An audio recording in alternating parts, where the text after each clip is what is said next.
the title, I love a good pun and a movie reference. So when I came up with this one, I didn't really put a subtitle that actually explained what it was. So if you did click through and look at the abstract and work out what it was about and you still came along, thank you very much. It's much appreciated. What I'm looking at is fixing geographic duplicates on Wikidata and Cebuano Wikipedia and geonames. So as I said, I'm Alex from Wikimedia Australia, user Canley on Wikimedia projects, and MetaCortex on Twitter, X, and Mastodon, and GitHub. And the GitHub's important because because a lot of this talk and the I guess the code and queries and so on, I'll be putting on GitHub. I basically want everywhere in the world to have comprehensive geographic data on Wikidata. It's just so useful for all sorts of other projects and analysis and using Wikidata to its maximum utility, I suppose. So here's the GitHub repository I mentioned. GitHub MetaCortex, spelt in a very strange way, /geodedupe. I'll show it at the end if you want, but as I said, it's a little bit technical. I'll be showing lots of queries and techniques and so on, and using the API. But yeah, I'll be putting everything on there. And so if you are interested, particularly if you want to work this for your, apply these techniques for your own country, or any data in Wikipedia and Wikidata, you can get it on there, and feel free to fork them, adapt them, contribute anything you want. So what is the problem? What I'll be looking at is a particular case for Aotearoa, New Zealand. At Wikimedia Australia, we work very closely with our friends and colleagues and cousins across the ditch, as we say, in Aotearoa. I'm looking at New Zealand because they have a very good definitive data set from Land Information New Zealand, and that's what I'm using to sort of, I guess, detect where there are duplicates existing in Wikidata. So the problem is that from 2014 to 2019, LSJBot, which you might have heard of, there's a Wikipedia article about it at the bottom there, generated 9.5 million articles on the Cebuano and Swedish Wikipedias. I believe the Swedish Wikipedia deleted a lot of these articles, but a lot of the ones on the Cebuano remain. In the years since, other bots then went and created Wikidata items for the articles that were in the Cebuano Wikipedia.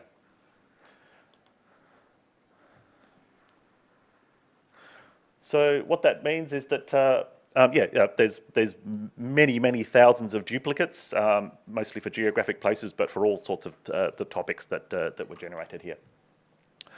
So LSJBot used various data sources to generate these articles. For geographic places and objects, it used a site called GeoNames, which, and this might sound familiar, is an openly licensed user-contributed global gazetteer. So it's all released under a Creative Commons license. It's free. It covers the whole world. It's an amazing resource. And I just want to say, this is not a criticism of LSJBot, of GeoNames, of Cebuano Wikipedia, of anything. It's kind of more a cautionary tale of the perils of, I guess, doing large imports or bot generation without, sort of maybe doing a bit more sort of care. And is it a bit ironic? I will be covering, sort of, I guess, automated ways to try and clean up some of this data. And so just keep that in mind if you want to sort of adapt this or use this. And I'll be trying to keep it in mind too, just to be careful about about when you're doing any kind of large scale or rapid work like this. So GeoNames, the website's there, geonames.org.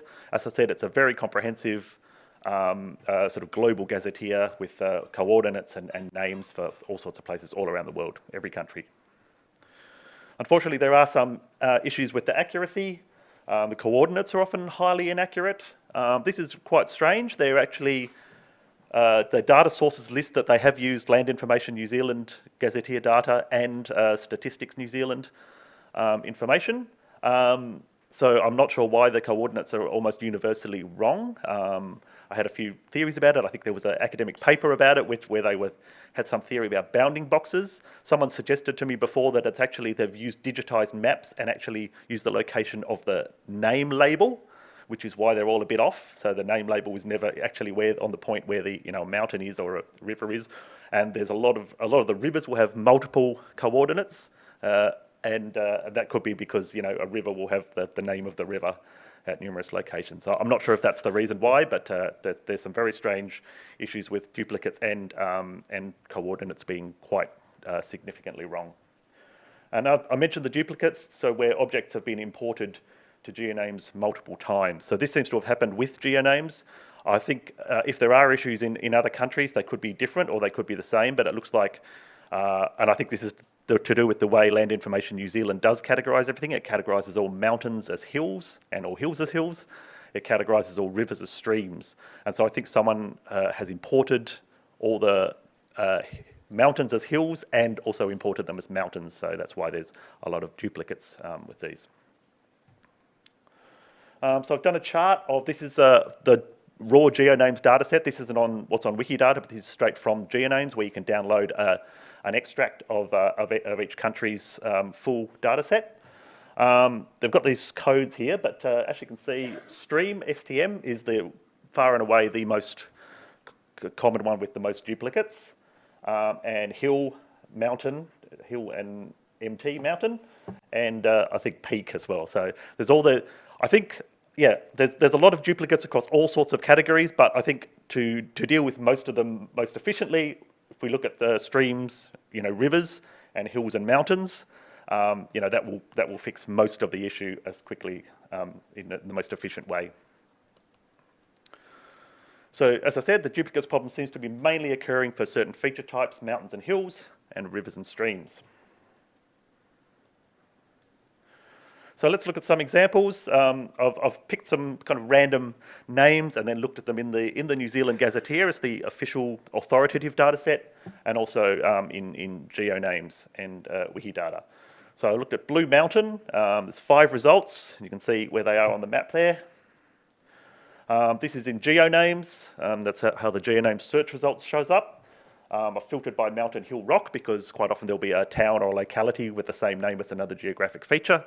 So I've filtered by that type, and it looks like a lot more, but it's also picking up Blue Hill and Blue Mountain Pass and so on in the search results. But if you look at which hills or mountains are named Blue Mountain in the GeoNames dataset, there's 7 results. So already we can see there's 2 more results than we should have. Here's a plot of the map. It's probably a little hard to see there, but you can see the 3 at the top on the South Island are a bit lighter, and the 2 below are a bit darker. It's got a bit of a transparency on those dots, so it just means that there are 2 points there, 2 items called Blue Mountain, very close to each other and pretty much on top of each other. And that corresponds to the comparing the 5 results to the 7 results, that there are 2 duplicates here. The other one is a Wairoa River, filtered by stream type. So there's a couple on the North Island and 2 on the South Island, 7 results. 23 results in GeoNames, and as I said, it looks like a lot more because it's picking up anything related. But already you can see, particularly with rivers and streams, where they're usually represented by a line, same with mountain ranges, they will often have quite a long range of duplicates. And here's the plot of those, plotted as blue dots.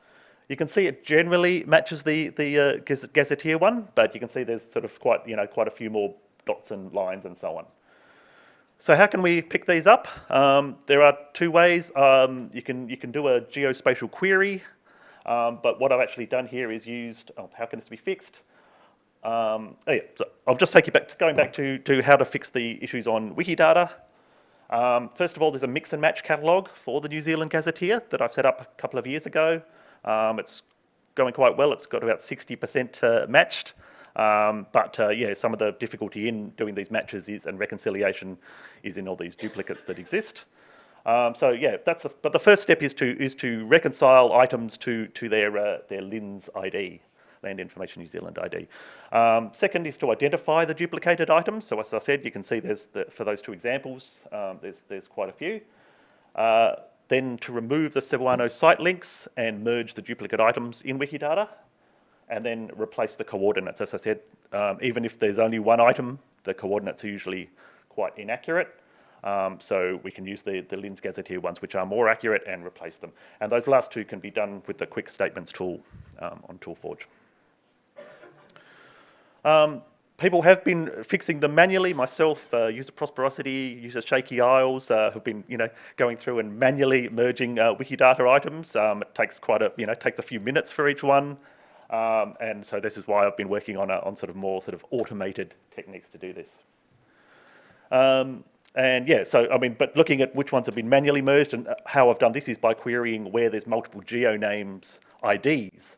So where they've been merged, each item with a single geonames ID has been merged into a single Wikidata item. It'll have a number of IDs. So that's given me a vague idea of how many, and as you can see, we're only just over a third. 37% have been merged, but there's still, from what I identified with various queries, there's still about 63% to go. So what I've used, I guess, the part about identifying which ones are duplicates, I've used clustering, which is it's usually counted as a machine learning technique or algorithm, but it's basically just a geostatistical algorithm. And as I said, there's two different types. There's points like mountains, where their mountain peak or summit is a point. But there's also those rivers and mountain ranges which are represented by lines. And I found that these two different I guess algorithms I've used work better for one and the other. So for mountains and with the points like this, k-means clustering works really well. It detects where there is no cluster, where the item doesn't have a duplicate, and it sort of just puts them in cluster 0. But the other two, you can see it's identified the two which showed up on that map before. It's a little bit darker, which do have duplicates as cluster 1 and 2 down in the middle of the South Island. Wairoa River. So for rivers, I found that the algorithm dbScan works better for linear features, like rivers, streams, and mountain ranges. And as you can see, it's picked up the 7 duplicates there, and it's worked quite accurately. I did use the k-means algorithm on this as well, and it wasn't quite as accurate as this one. So that's what I would recommend, is using dbScan for rivers and the k-means for mountains. Okay, and then so we've identified our duplicates. What do we do now? We want to merge them in Wikidata. This can be done in quick statements, as I mentioned. You need to remove the Cebuano Wikipedia site link, because that will, because you can't just merge it if it's got 2 site links, it'll clash. And you can do that by replacing it in quick statements with an empty string. So the top line there, I'm saying for that item, which I've identified as a duplicate, on the site link sebwiki, and I've put an empty string, and that's removed the site link. And then you can use the merge command in quick statements to merge and redirect to the target item. You'll probably still have to do some other cleanup, remove duplicate coordinates. I would leave the geonames IDs, because it shows that that item has been merged. Okay, fixing the coordinates is also can be pretty easily done in quick statements. As I said, we have a way of, we can use quick statements, and we can run a query to list geographic coordinates. Thankfully, the ones from geonames usually have a reference saying they're from the Cebuano Wikipedia, so you can do a Sparkle query to get a list of coordinates that are cited to the Cebuano Wikipedia. And then you can use quick statements to replace the coordinates with the more accurate ones. So yeah, there's a, sort of, I guess, the screenshots of that process, from running a Sparkle query, getting the results of the coordinates that are referenced to the Cebuano Wikipedia, then using quick statements to remove the inaccurate coordinate and then add the new one in. And I've also included the reference to say that this is reference to the New Zealand Gazetteer. So that's how fixing it in Wikidata, which is probably the easy part. But I didn't want to just fix up Wikidata and then leave, I want to really close the loop on this, I guess in a way to make sure it doesn't happen again, that someone uses, these sites. So I actually want to also fix up the Cebuano Wikipedia for New Zealand and, potentially other countries, and also geonames. So how do we do that? So I've downloaded a dump from, you can download dumps from, I think it's dumps.wikimedia.org. You can download a dump of any Wikipedia, current versions. You can download all the versions and all the metadata and all sorts of information, whatever you need. So in this case, I'm just downloaded the current version of the Cebuano Wikipedia. As I said, I've been running the analysis and those clustering algorithms on the GeoNames dataset, but as I said, a lot of them have already been manually merged in. They've been manually merged in the Cebuano Wikipedia and in Wikidata. So could be a good idea. You can query Wikidata, but you could also identify where the actual articles exist.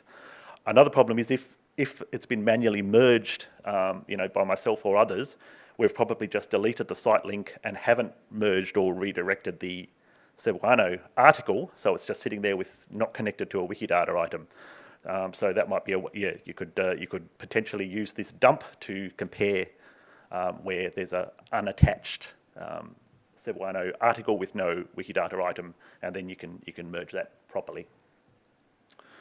So I guess, this was, I was quite relieved. I only did this the other day, got it working, which is good because my whole talk was kind of predicated on this, was using the MediaWiki API.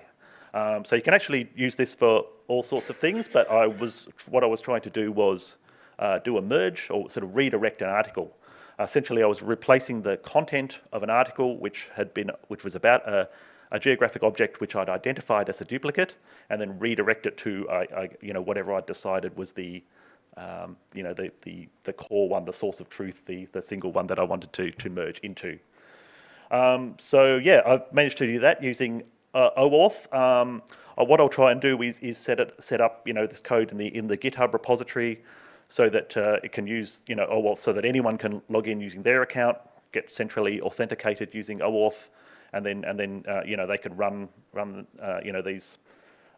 these bits of code to sort of merge these articles in Wikidata and in the Wikipedia. But in this case, I've just set up a sort of very basic. It just works for my account, Canly, and I'm just sort of request a token, sends me a token back, and then I can connect to this. So it actually did work, which I was very delighted to find. But I hadn't actually used the dump at this point. I was just sort of using some of those examples that I showed you before, and merging them in the Cebuano Wikipedia. So the first one is the link to the dump. The second one is Postman, which is an app for interacting with APIs or building APIs. There's many other ways to do it. You can do it in a web browser. You can do it programmatically in Python code or R code or however you want to. They've got all sorts of ways. You submit a post request, use your token to authenticate your account, and then you put in action. You want a page ID, or you can also use the title to identify which article you want to merge.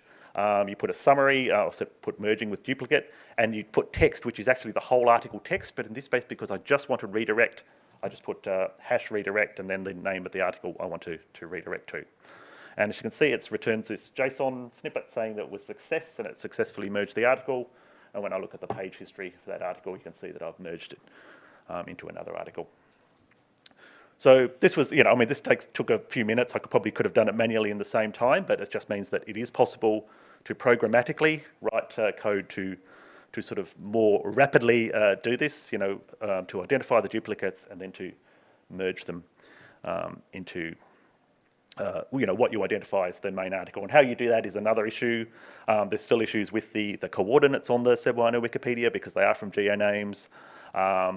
And I guess you could do that programmatically too. You have the dump of the article text. You could potentially edit it, but so depends on how far you want to go. But just what I'm looking at here is a sort of fairly simple way of trying to get it as simple as possible, and just to sort of show that it is possible to programmatically make these A, to identify the duplicates, and B, to generate the or to clean them up and tidy them up in Wikidata and a Wikipedia.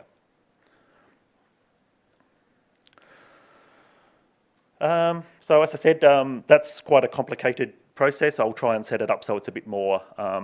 And just to be clear, I do want this to be like I'm working on New Zealand here, but I do want this to be sort of, I guess, usable for any country, or even, it doesn't even have to be geographic objects. Anywhere where there is a bot-generated article. Geographic places, of course, work particularly well with coordinates, because they're literally meant to find things that are near each other. It's a pretty complicated process how to use the API, how to get that authentication and so on. So I'll put all these instructions on the GitHub repository. I've set it up now, so you can go there now. I'll put the slides from this talk in there. There's really not much, there's not much on there at the moment, but over the next few weeks and months, I'll be adding more and more, mostly sort of, kind of a journal of how I'm doing it and what I'm doing. There'll be some data sets you can download. There'll be some reports and queries, Sparkle queries, and so on that you can use to, just see if it works for you, if you want to contribute. But I mean, I will be working on the New Zealand data set and cleaning that up over the next few weeks. If you want to contribute, you can. But I'm, I should have it completed pretty soon. Okay, and closing the loop, going back to GeoNames. So as I said, GeoNames is amazing data set, open licensed, freely available, very comprehensive. It just has a few issues, and it's possible to resolve duplicates. Redirect them or merge the items by I think you report them on their discussion forum, and the administrator can. So what I was hoping to do was use the clustering algorithms to generate lists of duplicates. These GeoNames IDs are duplicates of maybe go with the first one, the earliest one, the lowest number, and just say, and these ones are duplicates, and can you merge them, and post that to the forum, and hopefully administrator.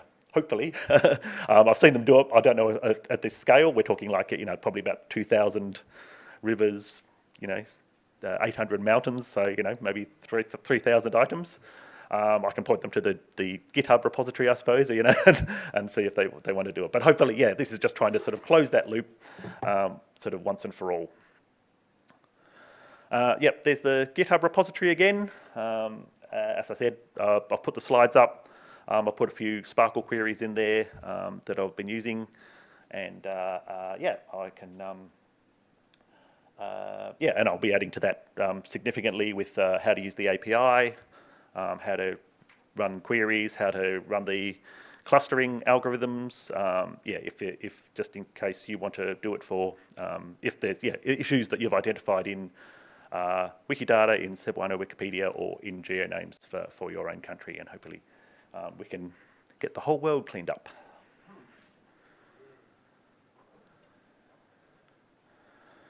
Okay, and as I said, the GeoNames and the New Zealand Gazetteer are both under Creative Commons licenses, so yes, it works very well with all our wiki world.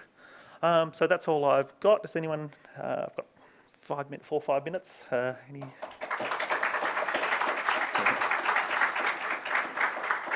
If anyone has any questions, I'll be happy to answer them. Yeah. Oh. That's great stuff. It really is wonderful to see this problem being solved.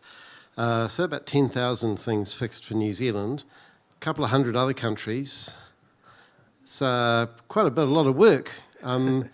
Maybe we could send Sverker Johansson the invoice for all our time. But it's, I was just wondering how is this going to scale, and I am a bit concerned that GeoNames just does not have the capacity to actually merge that data, and hopefully we can stop someone else from running a bot, at least to create those Cebuano articles. Yeah, that's something I'm a bit worried about too. Just the I mean, like I said, I've seen it happen. Like I've seen people posted links, but we're talking like a list of about 20 or something duplicates that they've identified, and we're talking like hundreds and thousands here. And as you said, that's just for New Zealand. The whole world. There's a lot of there's not a lot, but there's a few articles about it, and blog posts where people were saying, the GeoNames data set is amazing, but like it's kind of like amazing and terrible. It's the best we've got. Like it's one of the only global and consistent gazetteers that, covers the whole world. And if you want to compare, one country with another, within the same, consistent format, it's a great way to do it. But yeah, it has these problems, and you're right. Maybe I'm just, like I said, it's just an assumption that they can fix them and they'll want to fix them. They do have a paid, professional subscription service, which is quite significantly expensive, which and they say that they run all these, clean up, or sort of they clean up algorithms and so on, and they're very well, carefully checked. But so yeah, I think it would be in their interest to have clean data wherever possible. Yeah, that was going to be my question, whether you'd had actually anyone or talked to anyone actually at GeoNames to see whether they're prepared to do any of this cleanup. No, I hadn't. As I said, it's just I was just looking. Have you got plans to? Yeah, I probably should, and the Cebuano Wikipedia too. Like, someone asked me, have you talked to anyone at the Cebuano Wikipedia? And I was like, no, I probably should. So yeah, that's you're right. That's a very good point. I am kind of wading into sort of waters that and I don't want to tread on any toes, but I'm trying to be helpful. But yeah, it's definitely a good idea to talk to the people who are involved in these projects. On your screenshot of the redirect on Cebuano, it has below saying that's in the category of redirects that has a Wikidata item. Oh yeah, yes. And I was surprised about that because I thought you would have already cleaned up the Wikidata items. Yeah, yeah. Yes, very good point. Well spotted. Denny's right. There was a category on the Cebuano item that I merged, saying that there was a Wikidata item attached to the redirect, and that was because I had done that first and I hadn't redirected. I have since done it, so I think that category is now gone. But yes, yeah, well spotted. So first of all, thanks for doing this work. It's very much. I'm looking forward to start using this. I have two questions. First is, do you have any plans to make this maybe a web interface, something that could be easier for other people to use? Maybe a definitely. or something? Yeah, I'd love to sort of do a web interface or something on ToolForge or something. Yeah. So at the moment it's just all this code, and I'm just sort of trying to get that working. But yeah, my aim is to have a sort of a public interface that people can use, and sort of something that will show you, I think these are clusters. Do you agree? Just giving it that human touch. Right. Yeah. And second question is, what you're talking about and what you're focused on your work so far is mostly merging duplicate items. But one thing that I noticed that happens a lot with the items created from the Cebuano Wikipedia is that they actually have different items for things that normally are conflated in Wikidata. So, for example, a municipality and the city that is the seat of that municipality. And I would personally like to separate those items. Some people prefer to merge them, but I think in Wikidata, in Wikipedia it makes sense to have them joined, but perhaps in Wikidata it makes sense to separate them. Yeah. I'm not sure if you thought about this, like the opposite operation, so splitting based on Cebuano or some other data source. I'm aware that's that's sort of a bit controversial, and I've tried to avoid it with this. But yeah, there is a whole, and you can see that on the GeoNames forum. There's lots of discussion about someone saying these are duplicates, and someone says no, that's a city, that's a municipality, and they're different. So yeah, there's a lot of debates on that. Thank you. Thanks for the questions. All right. Oh, sorry. Yeah, so I had one comment and two questions, but one question was just asked and answered. So I start with the comment. I would say we still have to thank maybe LSJBot and their creator for unearthing the problem for us. So otherwise maybe we wouldn't even be aware of it. And now the smaller question is, since you edited Cebuano Wikipedia in an automated manner quite a lot, did you never got any contact from them? Or from other editors from Cebuano Wikipedia, or any other Wikipedia that you have edited with your scripts? No, I have. I mean, because I haven't done it I've only recently worked out how to do it. So it's I will try and get in touch with. Okay. There. I haven't done any bulk editing yet. It's just kind of a proof of concept. So I see. Okay. Anyway, Thank but you. I will, and I'll put that on there. Thanks everyone.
Hello, how are you?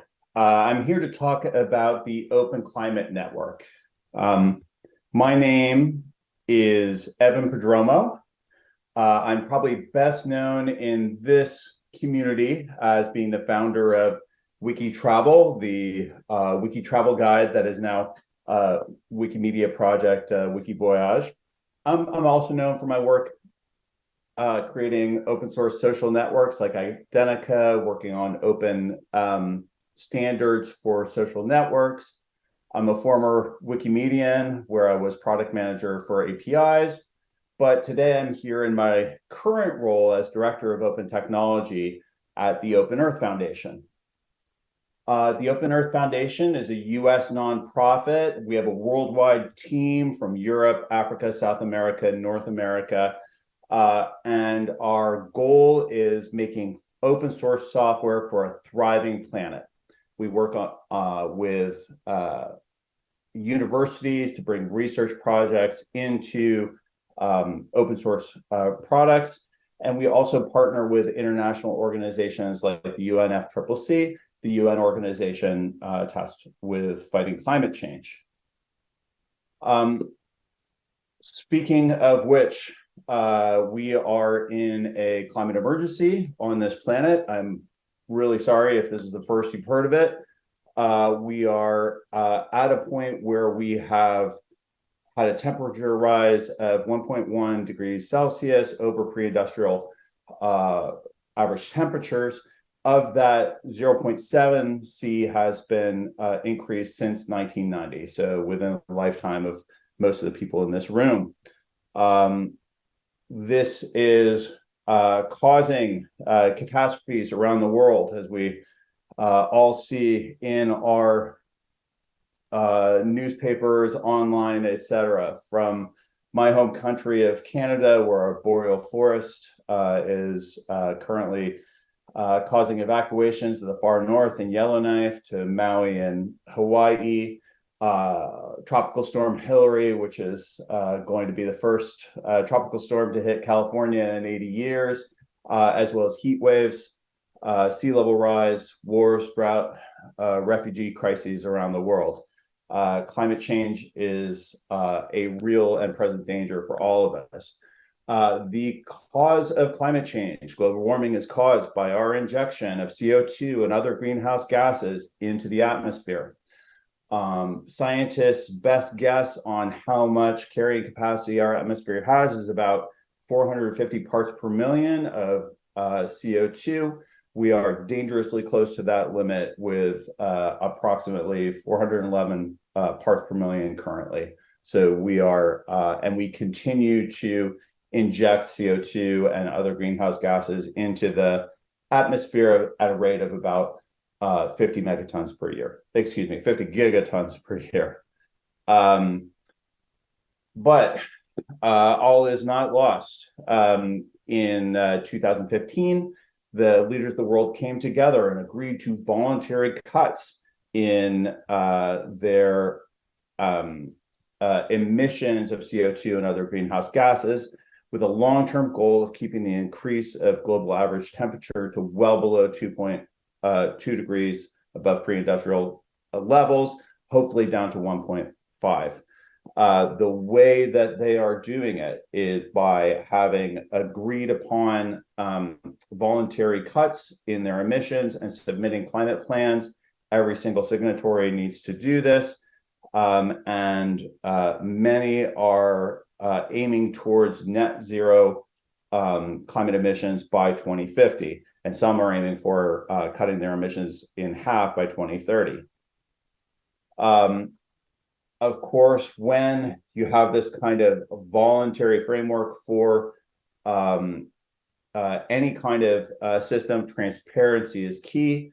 And that is why the UNFCCC is managing a system called the Global Stocktake. This is where all the countries in the world who have been working on climate change for the last 8 years do a voluntary self-evaluation, see how well they've actually done lowering their emissions, and that's brought together by UNFCCC. This is the first year, 2023, where this global stocktake is taking place, and it'll happen this December. as part of the COP28. Very exciting. We've got a problem, but the nations of the world are coming together to solve it, and they're gathering data to figure out how well they've done. Well, that is the upside. This is the downside, is that national governments are not the only players, the only actors when it comes to climate change. Countries are, of course, important, but states, provinces, regions also have climate policies, cities, corporations, even individual emission sites like mines or farms or factories. All of them have levers of control to decide how much carbon dioxide goes into the atmosphere. These actors don't work in a vacuum. They have relationships, for example, part-whole relationships. The city of Austin is part of the state of Texas, which is in turn part of the United States, and they have a relationship in the way that they actually execute on their climate goals. Similarly, there's ownership. Kerr Mining in Chicago owns a mine in Palmarejo, Mexico, and that mine has impact on the world climate change. We need to be able to understand what the relationships are between those actors at those different levels. Actors obviously need this information in order to harmonize their climate targets, in order to understand how they're doing, and also to organize and share climate actions and climate plans. They need to be able to understand what each other are doing in order to make good plans. But we all need this information also for corporations or business entities. We need to know who to do business with, who it makes sense to reward with our business, who to encourage in their work, and also who to hold accountable. So climate data at all of these levels is extremely important. Data distribution right now the distribution of this data right now is very widely spread across the web. Many of these entities have 50 or 100-page PDF reports on their own websites. Some data is compiled by regulators. For example, the EPA in the United States tracks a lot of data and does make that available, as well as the previously mentioned UNFCCC. But in some places that information is hard to get, and obviously it's spread around the world with different regulators. In academic journals, this information is also tracked, but it's spread across multiple journals around the world. And of course, as with any data sets, any two data sets are going to have two different schemas unless they're well agreed ahead of time. We have different data formats in document or machine readable data, as well as different methodologies for understanding what kind of climate data needs to be done. In order to deal with this wide array of actors and the climate data that they are providing, the OEF, my organization, in partnership with UNFCCC and our various academic partners, has developed a system that we call a digitally enabled independent global stocktake, or DIGS, where we track emissions, targets, and actions for actors around the world. We bring in data from international and national regulators, academic and self-reported data, and we harmonize it into a single schema that we provide through our API. This API is RESTful and open, well documented. All our software is, of course, open source. We have libraries for data scientists to use to incorporate our data into their own models, as well as for other kinds of interfaces. We also federate our data into a well-known system called the OS Climate Data Commons that makes our data available across the internet. So this big database is available for calculations. We have an explorer of our data that covers some of the interface, but does cover some really interesting aspects. It's at openclimate.network. You can see the link on the page, and we have a GitHub where we maintain not only all of our code, but also our source and harmonized data sets. And it's all available under a very liberal APL license. What we've learned during this time, well, first of all, we've incorporated over 63 data sources from countries around the world, from these different international sources. We've got data, we're tracking data currently for 147,000 actors at all those different levels. We currently have about 360,000 annual CO2 emissions records, as well as 4,000 targets, that's stated targets of these different actors. You can see some interesting things that we generate out of our data sets. So on the left, you see emissions of the top seven actors, which cover a majority of the CO2 in the world. On the right, you see per capita emissions. We also can do work, again, working directly out of our API, seeing how well different actors are on target for their goals. So this is showing the UK's targets, and it's not quite on track. We can also use the part-whole relationships for things like tracking if a actor is well harmonized with its parts. For example, this is showing that the emissions targets for the country of Canada are much lower than for the different parts of Canada, the provinces and territories. We're working on making our contributions easier. We currently use GitHub Flow. We'd like to be using more systems for doing that. Probably the important thing for us is that we have learned through this process that not enough actors at the regional and city level are providing emissions data, reporting it or tracking it. And one of the things that we are doing right now is working to help cities do their own carbon accounting. So we can take that 1% of cities, or excuse me, 5% of cities that are reporting emissions targets and bringing it up to a higher level, more along the lines of regions or countries. If you have questions or you'd like to try our system, it's at openclimate.network. I'm Evan at openearth.org. You can follow me on the Fediverse at evan@socialopenearth.org. Thank you very much. Oh, I should check questions. Great. So first question, how could affiliate like Wikimedians for Sustainable Development collaborate with you? Two important things that we need to do. First of all is help us develop our techniques for bringing in data and collaborating data. And then secondly is that we'd really like to figure out the best way to take the data that we've collected already and make it available through Wikidata to the other projects within the Wikimedia family. Thank you very much. That's my time.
Hello, everybody. I hope you all can hear me.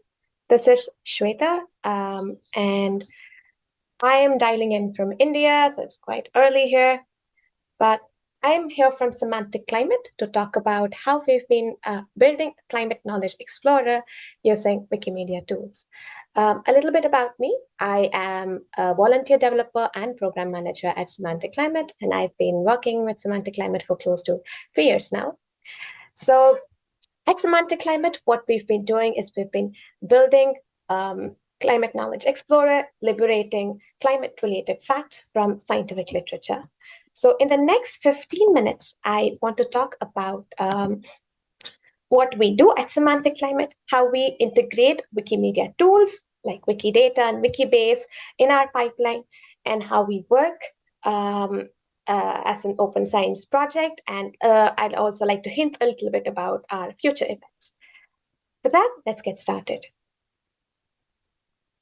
So the information to save the world from climate crisis is already available in these amazing reports that the UN puts out. So we are all aware of Intergovernmental Panel on Climate Change, IPCC, and they have several sets of reports. For example, they've got Working Group 1, which talks about physical effects of climate change on Earth, Working Group 2, that talks about effect of climate change on natural and human systems, WG3 is on mitigation, and similarly, there are 3 other sets of special reports. One's on climate change in land, one's on global warming, and finally, we also have a special report on ocean and cryosphere. And very recently, IPCC put out what's called synthesis report, which basically synthesized all the key findings from these 3 reports, WG1, WG2, WG3, and the special reports. And I think the UN Secretary General called synthesis report the surviving guide for humanity. But the problem is that all of this is a lot of information. These reports are really huge. Like, there are 7 reports. They've got multiple chapters. It's more than 15 pages long. It's got so many terms. And it's written in a technical and jargon-filled language that you and I may not be able to immediately understand. So the climate information is actually rendered inaccessible to most of us. And worse, it's only available as PDFs for the most part. So how do we get this information from these locked up PDFs and make these climate facts available to everybody? So that's where Semantic Climate comes into picture. With the help of Wikimedia, Semantic Climate is making climate information more accessible. So in the next set of slides, I'm going to describe the pipeline of our project. So here it goes. So like I said, we have different sets of climate reports, usually available as PDFs. So our tool called ByAmy converts these PDFs into HTML. Now, HTML is much more easier to work with, when at least for the software and also for humans. So once we have that HTML, and it takes a lot of effort to get there, we can do a lot of interesting things. So I, along with some of my team members, and Daniel Meechin, I don't know if he's here, but he's here. Hello. We have developed a tool called Doc Analysis that extracts information, textual information, with the help of what we called dictionaries. Now, I'll talk about dictionaries in the subsequent slides, but dictionaries are basically a set of terms that we think are important. So it could be all the abbreviations that are mentioned in these climate reports, or it could be all the climate-related terms, or the glossary that IPCC gives us. So we can use that to search the literature, or search the paragraphs in these IPCC reports, to index them, and also to get co-occurrences. For example, if you want to find out which all paragraphs mention a geographical area that you're interested in and a specific climate term, our tools can easily do that for you. So essentially, through this pipeline, what we are doing is we're going from the dumb PDF to climate facts, right? So before I move ahead and talk about what we do with these climate facts, I just want to take a quick detour to explain about dictionaries. So dictionaries, like I said, are a set of terms with unique Wikidata identifiers. So let's take greenhouse gas, for example. It's got a QID. I mean, I'm sure we all know what Wikidata is, so I'm not going to talk more about it. And more importantly, Wikidata gives us information about the specific term in different languages, right? And our dictionary, since it's linked to Wikidata, also has information about specific term in different languages. And and we use these data to annotate the paragraphs. And therefore, when we do the linking, we can actually display what a specific jargon term means in a language that the reader is comfortable with. So this is an example of the annotated paragraphs. As you can see, the term CCS, I don't know if you can see it. Yeah, okay. The term CCS here is hyperlinked. And if you click on it, it will take you to Wikidata. And if you do not know what CCS is, you can just immediately understand what it means. It's carbon capture and storage. It's the process of capturing and storing waste carbon dioxide, right? So this is one of the use cases of being able to link into Wikidata and semantifying the paragraphs from IPCC reports. The next thing that I also briefly touched upon when I spoke about the pipeline is when we have these HTML, we can use both supervised and unsupervised methods to extract key phrases and correlations, co-occurrences like I described in the previous slide. So with all this useful information, what are we doing? And like I said, semantic climate is semantifying these climate facts. So we have these climate facts. So what do we do with it? That's where Wikibase comes into picture. Back in April this year, Egon and Lars Willikargen, along with Peter Murray Rust, who is one of the co-founders of Semantic Climate, sat together to set up a Wikibase instance for us. And I'm sure you all have had a chance to learn more about Wikibase in yesterday's talks and so on. So what we do is that we take these paragraphs, which we call statements or climate facts, and put them in our Wikibase instance. So for example, let's say 2.2.2c, the paragraph, and it's got its own QID. And in the statements, we tell, okay, this is an instance of a section. It's a part of this bigger subsection, and it mentions these keywords, and it also is talking about the specific geographical location, and so on and so forth. And these climate facts, thanks to IPCC, have confidence level that we could be making use of, and we could be documenting that in this item page, for example.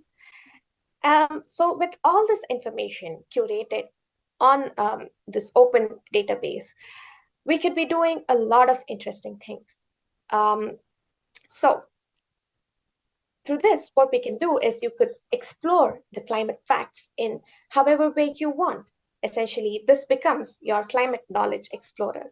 Let's say, for example, you're interested in knowing which all paragraphs from IPCC reports mention a specific geographical area that you're interested in.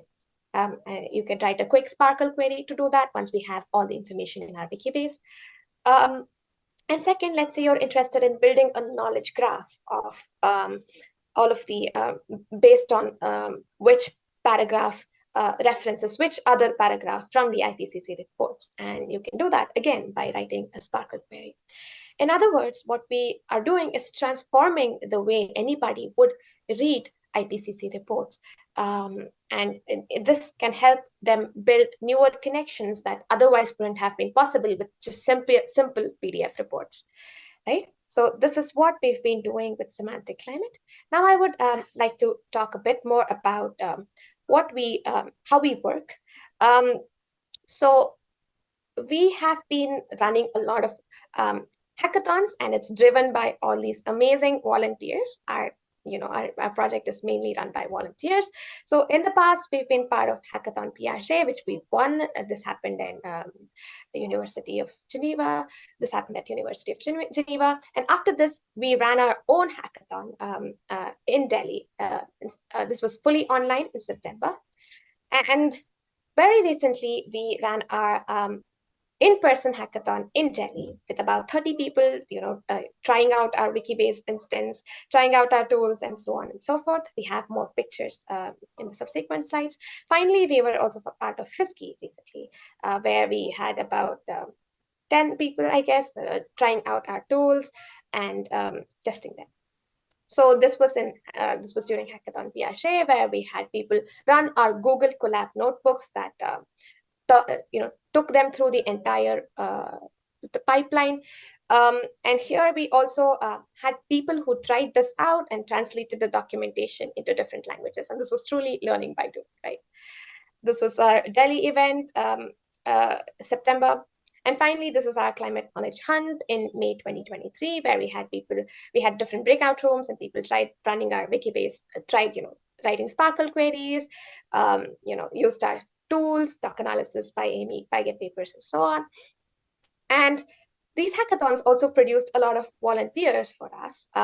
So for example, we have Shivani and Yasin, who were part of our climate knowledge hunt in May, now working with us and working on specific chapters. Shivani, for example, works closely in Ladakh, and she is interested in High Mountains chapter. Similarly, Yasin works on food security. And all these people have been making YouTube videos to explain what their chapters mean. And they've been able to understand more about these chapters through both manual reading and with the help of our tools. So do check them out. I've put the link in the slide, and I'll share the slides soon as well. So what next? So we would love to advance our technology and continue building the community. So we are part of many other events in the future as well. We are part of this workshop CoData is organizing in September 2023, where people, I'm sure, will get to Similarly, we're being part of Barcamp Open Science in Berlin. I think this is being hosted by Wikimedia Deutschland. And finally, I'll be at UN DataCon in November this year. This is happening in Geneva, and we would love to, explore, continue building our climate knowledge explorer with the help of people we meet there as well. And maybe we could be running more hackathons with Wikimedia in the future.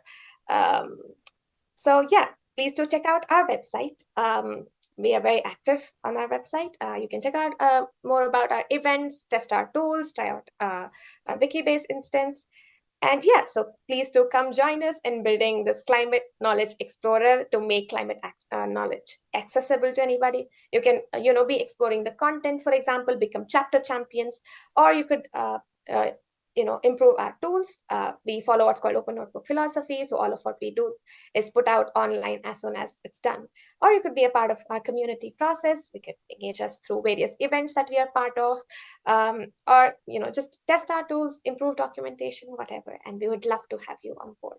So this is the larger team. I would like to thank each and everybody whose pictures are put up here, and people who are we have had over 50 people work with us over the past 3 years, and I have not been able to include all of them here. I'd specifically like to thank Peter Murray-Rust and Gitanjali Yadav, who are the co-founders of Similarity. With that, I'd like to thank Wikimania for giving me this opportunity. Here are some of the useful links, and I'll share the slides soon. Thank you so much for your time, Shweta. We actually have a question for you from Eventye. The question is, do you have any ideas about how to enrich Wikidata based on the information you've provided today? Thank you. Yes, we've done this before. Let me go back.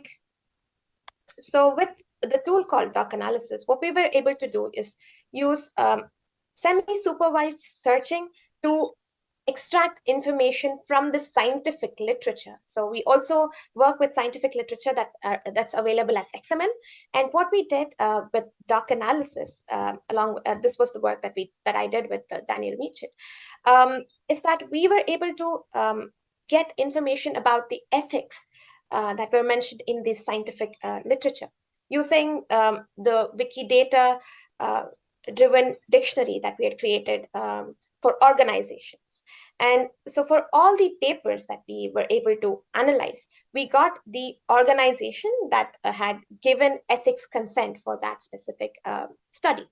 And like Wikidata has all these scientific papers indexed as well, I mean, as an item as well. So what we were able to do is then add information about the ethics for these papers. And we could do the same with, let's say, all the chemicals that are mentioned in a paper. We could extract those from our pipeline and put it back into Wikidata. So that, for example, we also have tool that analyzes gets the abbreviations from the reports automatically. There's a Python package which lets it do that. And we could be thinking about putting in all the abbreviations that we extract from these IPCC reports into Wikidata if they don't already exist. So yes, we've already been able to enrich Wikidata, and we would love to continue to.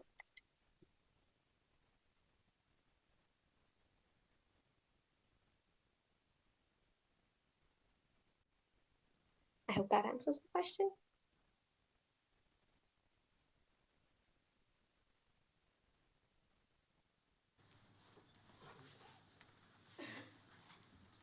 I believe it did. Yeah, thank you so much. And with that, we're going to head to the break. Thank you for your presentation. Thank you so much.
Good morning. Yes, this is working. Good. Good morning, and thank you for joining me today as I talk about a very exciting project. My name is Dania, and I am representing the UAE user group. And today I will be talking to you about the Million Project. The Million Project is a project that we announced when we hosted Wiki Arabia in 2022, and we announced it in attendance of the Wiki community. We are now officially launching the project in December of 2023. The Million Project is an ambitious project that aims to enrich Arabic Wikimedia projects by encouraging Arabic Wikimedians and user groups to participate in creating content and through funded projects and contributions of 1 million articles on Wikipedia and other Wikimedia platforms within 3 years. The vision statement for the project: celebrating diversity and building bridges of knowledge, embracing the symphony of languages, cultures, and perspectives that enrich Arabic Wikimedia projects, nurture a garden of collective wisdom where 1 million wiki contributions will be a testament to the beauty of unity and diversity, traverse cultural frontiers by building bridges of knowledge that connect Arabic-speaking communities worldwide. The mission statement for the project, it aims to enrich, as I said, Arabic Wikimedia projects by empowering Arabic Wikimedians, individuals, and user groups to participate through funding opportunities. Within 3 years, we aim to generate 1 million contributions across Wikipedia and other Wikimedia projects. We strive to create a collaborative and diverse knowledge-sharing platform that reflects Arabic-speaking communities, cultural richness, historical heritage, and contemporary interests. We aim to engage and involve high school and university students as well as seniors locally and worldwide to build an inclusive and thriving Arabic community. The objectives: fostering content enrichment, and that's through encouraging the Arabic Wikimedians to actively participate in content creation and improvement. Empowering the Wikimedia community by providing financial support through grants to individuals and user groups with innovative and impactful project ideas. Increasing Arabic content contributions, and that's through generating 1 million new articles and content pieces across Wikimedia projects. Promoting diversity of projects by supporting diverse ideas on various topics and in regions, and well-rounded content representation across interests and communities. Enhancing participation of high school, university students, as well as seniors by engaging them and raising awareness among them to actively participate in the content creation. And last but not least, localizing the content on the UAE. As a UAE user group, we aim to collaborate with local organizations and cultural centers to emphasize the addition of relevant and accurate content related to the UAE, thus preserving the country's cultural and historical heritage. The Million Project has 8 scopes, and I'll go through them one by one, starting with the geographic scope. The project's primary focus is on Arabic Wikimedia projects covering Wikipedia and other platforms. While the project targets contributions from Arabic-speaking communities worldwide, it also emphasizes the content localization and representation of Arabic-speaking regions, including the UAE. Content enrichment, and that is through encouraging enrichment of Wikimedia projects by improving and creating articles and content pieces through 6 platforms: Wikipedia, Wikivoyage, Wikinews, Wikisource, Wiktionary, and Wikiquote. And we chose a few different platforms to engage the audience in the different skills that they have, or the different ideas and passions that they have towards any of the Wikimedia projects. The contributions will cover a wide range of subjects, including but not limited to history, arts, culture, literature, and local interest. The grant program, it will involve, the project, as I said, involves a grant program that provides funding opportunities to individuals and user groups with innovative and impactful project ideas. The grant committee will manage the grant program and reviewing the applications and approving them based on the defined criteria and guidelines. The project's timeline is 3 years, during which we aim to achieve the goal that we have set, which is 1 million contributions. The projects funded through the grant can have from 3 to 12 months to activate and deliver their project, the proposed projects, and we will have some flexibility and adaptability, granted that they communicate this to the user group. Community engagement, as I said, it is based on engaging the community, and that also includes yourselves. So we'll value the feedback, and we'll seek feedback from the community on how the project is going on. Any input or feedback on how we can improve throughout the 3 years would be highly appreciated in ensuring the success of the project.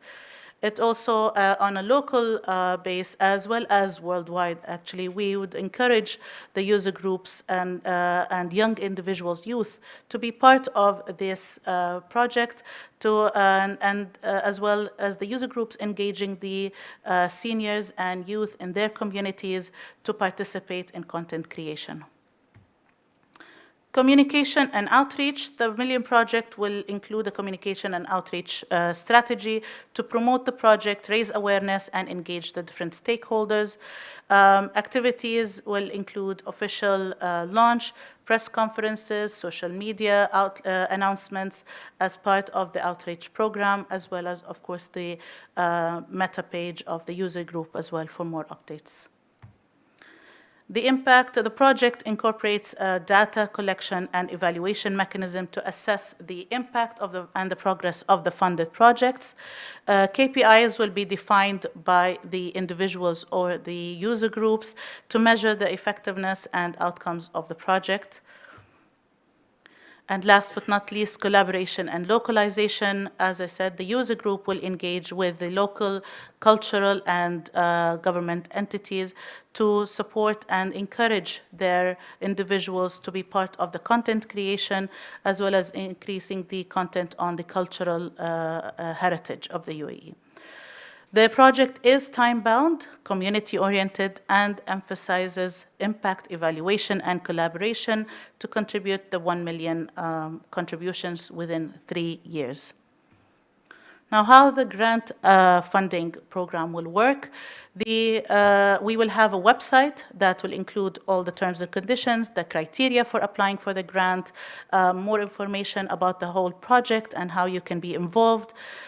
Individuals or user groups can visit the website, apply for a grant by submitting a strategy plan, including the timeline, as well as a budget breakdown of the amount needed for the project, and a budget breakdown of how the funding will be used, and a timeline of when you see the project completed, and the KPIs or the objectives of your project.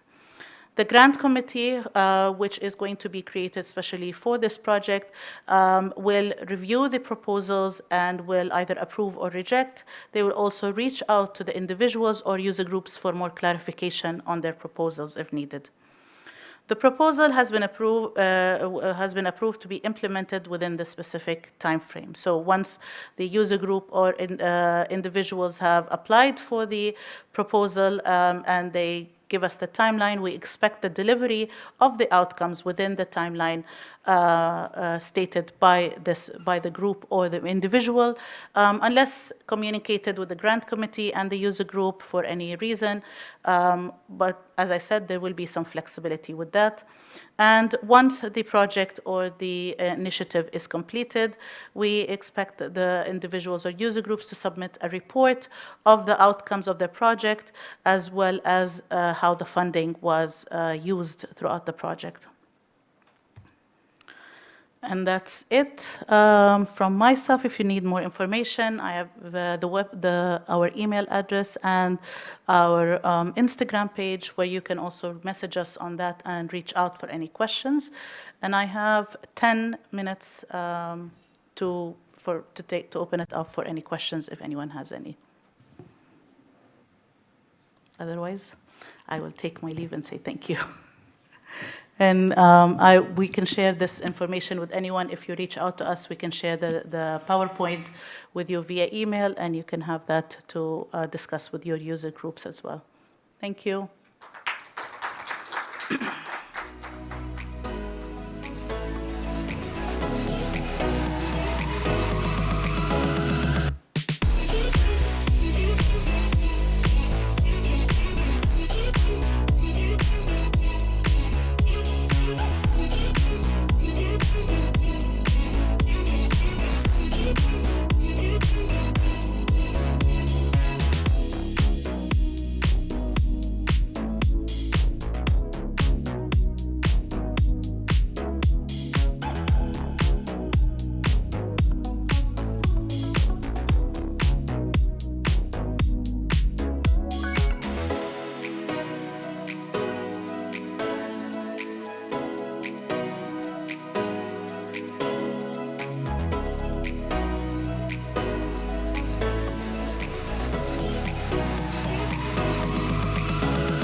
Okay, hello to the small audience this morning. I'm Tony Ristovsky, and this is Kirill Simeonovsky from Macedonian Wikipedia. From Macedonian Wikipedia, this presentation is about our movement strategy proposal that we have implemented during past year in Macedonia, working with underrepresented communities in our movement. It was not on. Okay. With which communities we worked during past year about this project? It was regarding two like small Wikipedia communities, Aromanian and Romani communities. And when we speak about Romani communities, we have this project was conducted with Balkan Romani language, and also in the project we have worked also with the users of sign language, specifically with the Macedonian Sign Language community. About why we picked these communities, and we started working with them because they have like a small population in our country, less than 9,000 people, and as we started to work with them, we faced immediately like a challenge because not that all of them are like capable to write in that language, because these languages are not like taught in the schools. And they learn only at home or in their families, or like training that is provided by some NGOs, and they know how to speak, but the written form is mostly it is not standardized, or it is with very differentiations between groups in the country. Also, we have a lot of problem with them working because it has like a real challenge to find written materials along not just in a hard copy, but also in especially in the digital form. And in the first phase of our project, we focused mostly on this challenge to write, to find literature about and materials on these languages. Because we in the project it was included also Macedonian Sign Language. We during the research phase that I speak now like a minute for now, it was we need to find like a solution to how these users to be included in the project, and that's why we experimenting with new methods of their engagement. And with this group, with the language, with the Macedonian Sign Language users, we created videos instead of like them to write articles in the project. The project timeline was last year. It was conducted completely during the second half of 2022. Only like January this year we have evaluation phase when we concluded our research and the project implementation. And Kirill will speak how we learned the 10 lessons from the project. In the research phase, that we highly recommended about this project to when you work with two unknown communities to start. It is first to start a research phase. We have conducted a survey and interviews, and interviews were much more useful than survey, because we learned a lot from the real native speakers from these communities, And in the interviews phase, especially, we speak with community organizers from these communities and organizers of the NGOs. These interviews were very helpful for us. Server also it was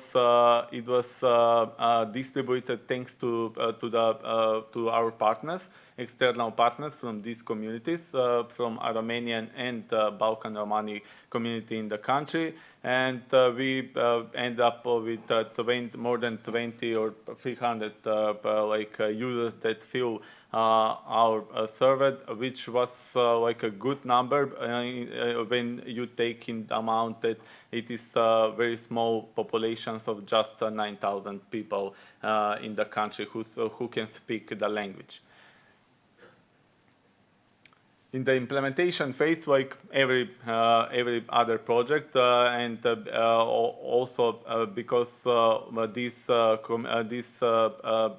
participants were with the basic Wikipedia skills, we started working with them usual with the basic tools workshops, and after that it was followed with editing contests on their wikis, and also with, as I mentioned, with the Macedonian Sign Language community, we worked with them on a special seminar and training how they can learn about Wikimedia Commons, how can they upload videos on that project, and it was a recording of these videos during this session. Working with Macedonian Sign Language, it was working with the people with problems with hearing and loss of they cannot hear what you speak, and it was an unusual event for me, for lecturer, because in this situation I can speak to you and you can understand me. It goes smoothly, but in that case we work with interpreter, and it was unusual for me because you should wait a little bit so she can take over from you, and you need to wait for them to understand how she understands me, and it was because of in terms of Wikipedia we sometimes we use our own terminology. So for her it was also the challenge to understand how she can interpret some of the terminology that we use on Wikipedia. But overall, that session went quite good.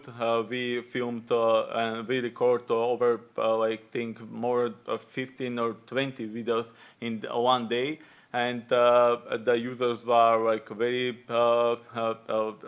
content with the recordings, and it was happy event for them.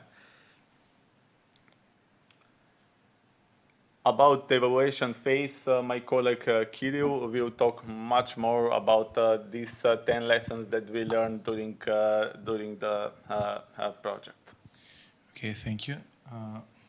So far, Tony talked about what was the project and how we implemented it, and now I'm talking more about what we learned from a project, because it's also very important. It's not only to tell the story, but also to tell the learning from the story and the main result.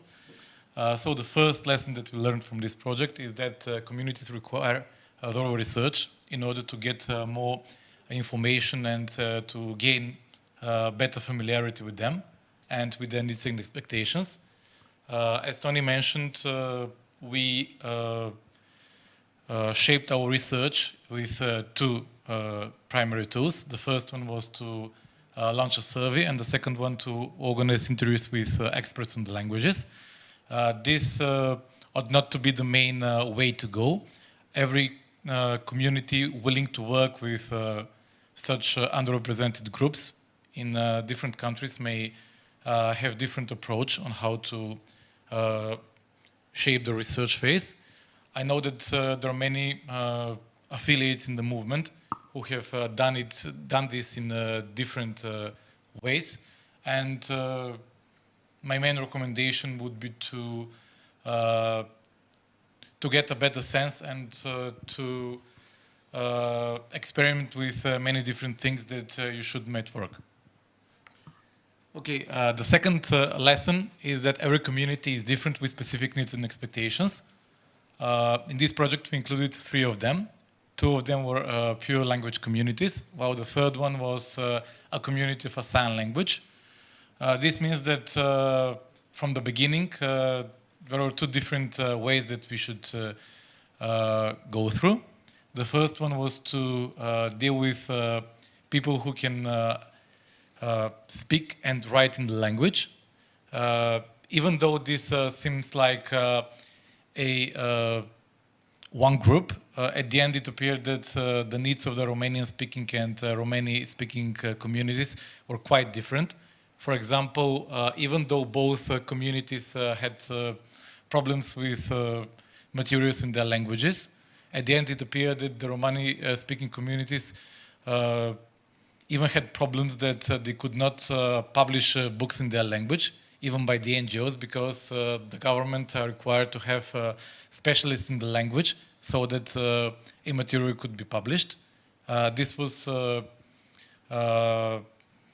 something that we learned during the interview, and primarily this community wanted to gain some advocacy efforts to the government in order to make it easier for them to publish books. And this reflected with the overall result of the project, because the Romani-speaking community was not that interested in writing articles on the Romani Wikipedia, but rather to boost some reforms and changes in the society.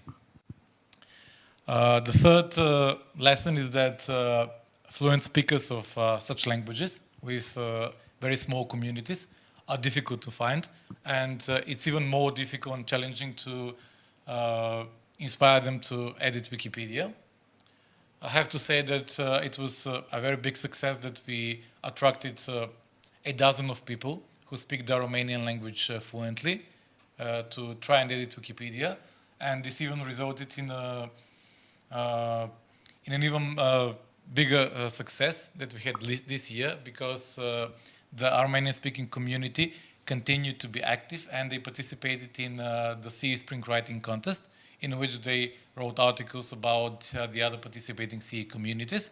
And we are lucky that we have still contact with them, and we hope that the Romanian Wikipedia would continue to grow in the future. Next, as we already mentioned, the availability of reference works is pretty scarce, and it's very difficult to find knowledge bases and works that could be used as references across the Wikipedia articles. In most of the cases, the people used works in either Macedonian or English, because in these languages there was a lot about these communities.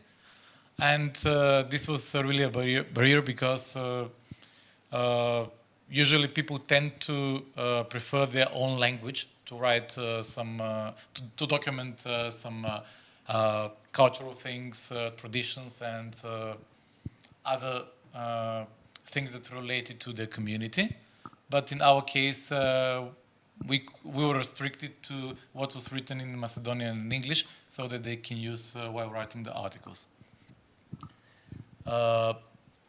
Next, this is something that we specifically had in mind with the Romani-speaking community, because at the beginning they told us that they would like to work on promoting their culture in other languages, but not specifically in Romani. They firstly wanted to have a better coverage in English, in Macedonian, and in the other world languages, instead of writing in the Romani language. The main reason for this is that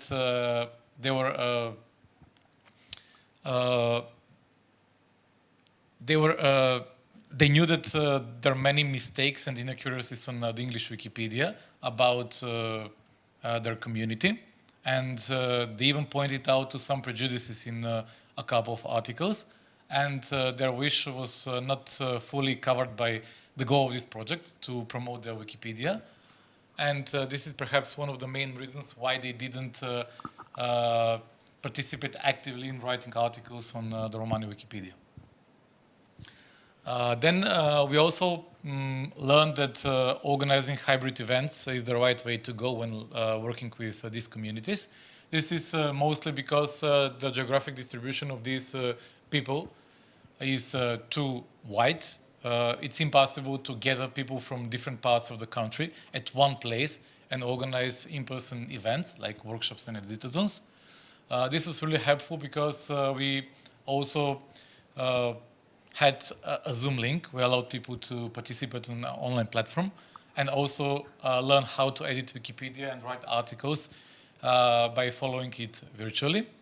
This was in particular helpful with the Romanian and Romani-speaking communities, but not that much with the Macedonian Sign Language community because we had to work in a different format with them.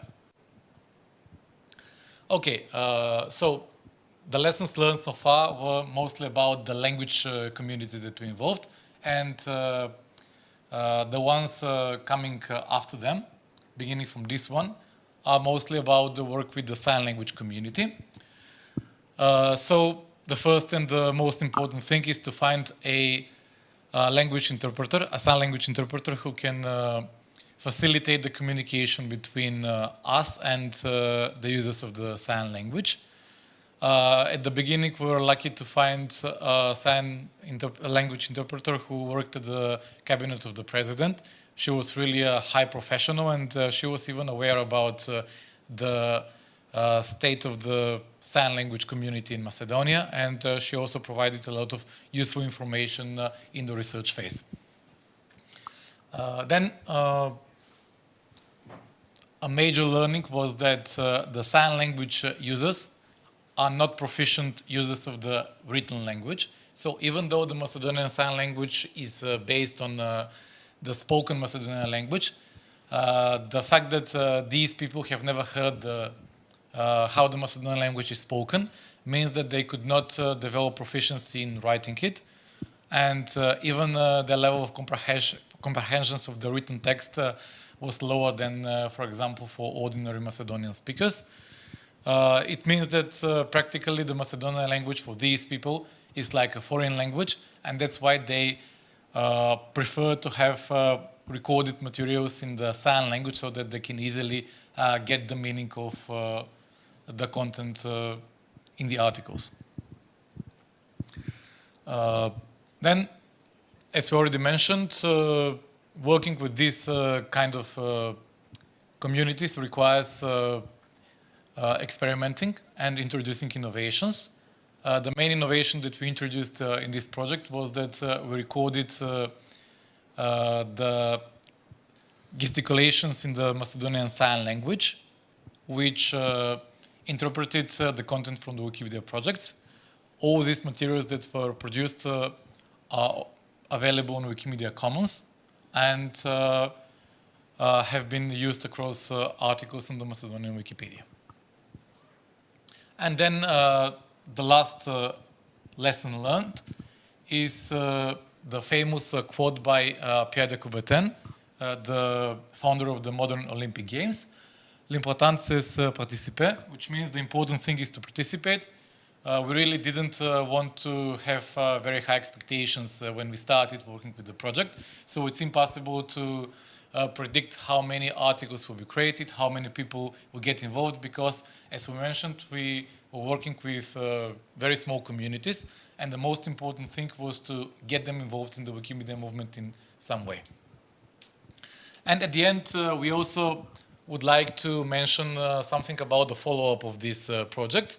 So, given that we had different experiences and different levels of success in implementing it with the 3 different communities, we decided to set different goals for the future. For example, regarding the Romanian-speaking community, we wanted to further integrate them into the CE region, into the CE network, and to provide them with the newly established CE hub. And we managed to get a lot of success here because the Romanian-speaking community participated in the CE speaking writing contest. And we also expect to have a delegate from this community at the upcoming CE meeting next month. When it goes to the Romani-speaking community, these activities were not that successful. And first of all, we decided to go with more promotional activities on other Wikipedias in order to write accurate content on the English Wikipedia, on the Wikipedias of other world languages, and on the Macedonian Wikipedia, because this is what the members of this community indicated as very important in the research phase. And at the end, when it goes with working with the Macedonian Sign Language community, the members of this community requested to record videos documenting legal and economic terms. So this is a completely new project which intends to increase their literacy in legal and financial terms that these people need to know, because every day, as we learned from the language interpreter who participated in the interview, every day these people are subject to manipulations when they go to a bank, when they visit a public institution, because when people perceive that they use the sign language, they try to exploit this difficulty and manipulate them so that they lose money or they can't do the job that they went for. So the idea was to identify 2 lists of legal and economic terms to better interpret them. For example, with regards to the economic list, we identified some simple words like money, loan, deposit, interest rate, because these are terms that people don't fully comprehend, but need to know when they want to do their everyday activities. Yeah, okay. If you have a question, now it's your time. Yeah, please go ahead. You need the microphone? Yeah.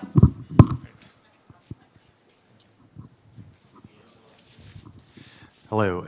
I want to ask what was more important for these communities to write articles? Articles only about their own culture, to inform their own people about the culture, or was it more interesting to write articles about general knowledge to give them the possibility to learn about physics, for example, in their own language? And the second question, how to prevent own research in this kind of small communities, especially when they're writing about their own culture? They're only using references from scientific papers, mostly maybe in other languages, or do they using own knowledge which is not written down? Thanks for the questions.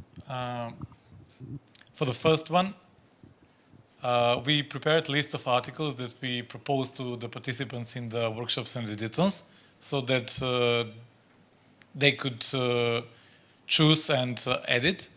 We mostly focused on topics related to these communities, because that was something which was requested during the research phase, even though we also encouraged people to write articles on any other topics. And this is exactly what happened during the editathons. Not all of the participants wrote from the list that we proposed.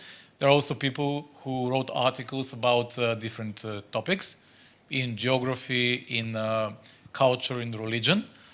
And when it goes to the Romanian-speaking community, I have to mention the fact that they participate in CE Spring means that they focused on writing articles about anything else as well, because participants in C Spring could not write articles about their own community.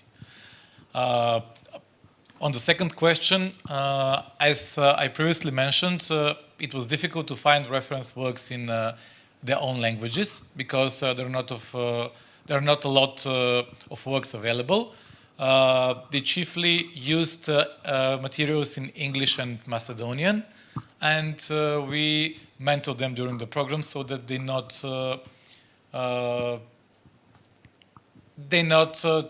change the factographic accuracy of the articles. So we're not speakers of either of these languages. We cannot know if they did not use own research in these articles, but we trust them that it's not in their interest to do it.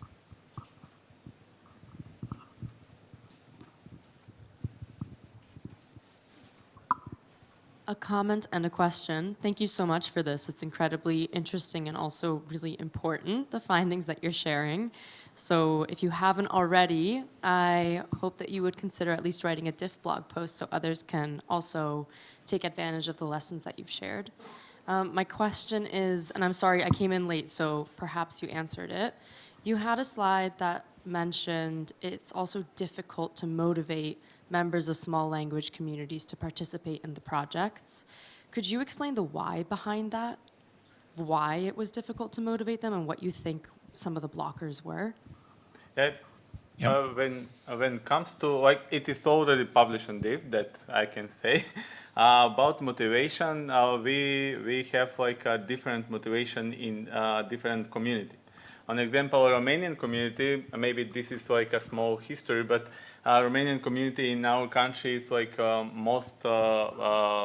is well established, and they are like working in education now, in banks, institutions. Like they are working class. Like they are doing like their job, and the poverty rate is like much less, like maybe like even non-existing. So in that terms, in this community, we don't face like a lack of motivation. But otherwise, like in the Romani community, and it is not that it's only a case in our country, but in the whole Europe. They have like a pretty much high percentage of poverty rates, and like they don't like, they even have like a computer illiteracy, like they don't know how to use computers in the first place. So in that community, we face like a lack of motivation because like they expect to earn money, not to volunteer to something. And maybe that was the problem, that they don't want to engage in this phase of the project. Yeah, to put it simple, the main reason is that when you work with small communities, for example, counting only 9,000 people, then and if you apply the rate of participation in any other community, it's very low. It's very difficult to find someone to take part. And as Tony mentioned, there are differences between the social status of these people. For example, the Romanian-speaking community is well off. We had a prime minister. There are a lot of CEOs of many well-known companies who are Romanians, and they have different views of the world and usually don't want to participate in such things. While on the other hand, when working with the Romani-speaking communities, these people are in a working class. They don't have a lot of ways to use their leisure time to do such activities. Many of these people even don't have electronic devices that they can use to contribute to the Wikimedia project. So there was a completely different set of reasons to participate. Okay, last question, 30 seconds left. Thanks. I think you were mostly talking about Wikipedia in your project. Did you consider other Wikimedia projects, such as, for example, Wikimedia Commons, which might be an easier way for some people to interact with wiki projects? Yeah. Yes, we trained especially the Macedonian, the users of the Macedonian Sign Language were trained how to upload images to Wikimedia Commons. And But we also taught the participants in the workshops in Romanian and Romani language the same thing. We also considered training them to edit Wikidata, but we figured out it's more advanced than Wikipedia and Wikimedia Commons. About lexems, but it was late to find out and to include it in the project. But it will be nice to have it. Okay, that's it.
Hello, hello.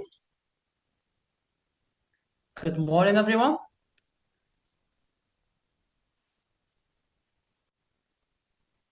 Can you hear me? Okay. So, good morning, everyone. Good morning there. Good early morning from here.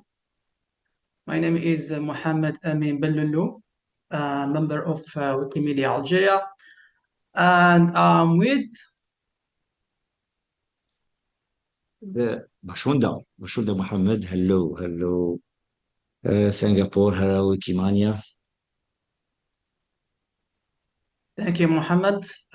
Me and Mohammed, two Mohammeds, are going to speak today about music, how we think for human knowledge, how we can use music to promote events and activity of the movement. But before we start that, we'd like to present to Al-Maqrout. Al-Maqrout is Maghrebian traditional sweets where we give it to the guest as present express to respect and love. We generally give it in person, so we like to give it to you virtually. Hopefully, in future you can test it. It's very delicious. We promise you. So we are going to see today what and why we think for human knowledge. Also, we are going to take a look of Wikimedia notable musical history or in the movement. Also, we are going to highlight in Wikimania project as well in Wikimedia sound logo and to discover the objective or goals we think for human knowledge. So imagine a song which every single person on the globe celebrate and sing for all human free knowledge. So please imagine that. And what is we think for human knowledge? It's an idea of project that aims to assisting Wikimedia community, volunteers, projects, all who involved in the movement how to create music and video club, to promote their events, also projects, and the concept of human free knowledge.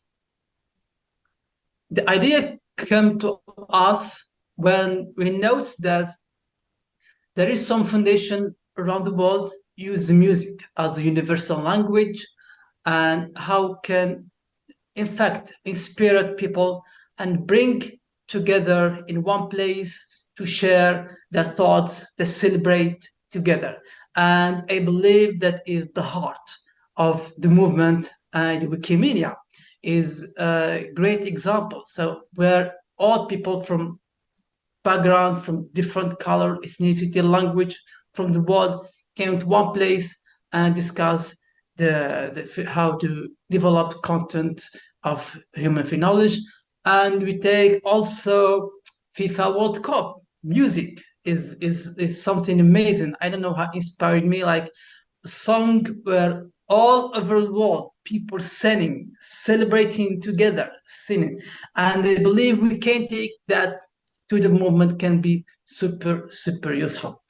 And the movement, Wikimedia projects, content projects, it's there everywhere, but still need to be more recognized. I believe the music can play an important role in that.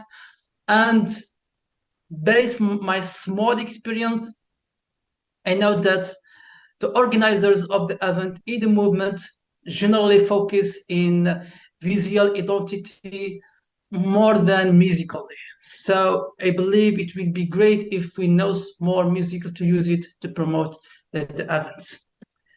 And the movement has some history in creating music. Sorry. Okay. Yeah. And the song, the first I heard is Super Todata, please. Featuring Natalie Pop, which Wikipedia, it was in occasion of Wikimania, Mexico, 2018. And during the pandemic, Wikimania 21 anthem, the movement members who create an amazing song is really beautiful. I highly recommend you to listen it with amazing lyrics. And the lyrics start with, we are free and open community, and all about global unity. When it comes to open knowledge, free to share from our knowledge. Amazing lyrics. And also one of the main projects using music to promote events is Wikimania. So before we go to discuss more about Wikimania, I would like to invite you to listen to the song. I don't know how many of you have already listened to it before, but I'd like to play to you, and I hope you enjoy listening to it. So, back.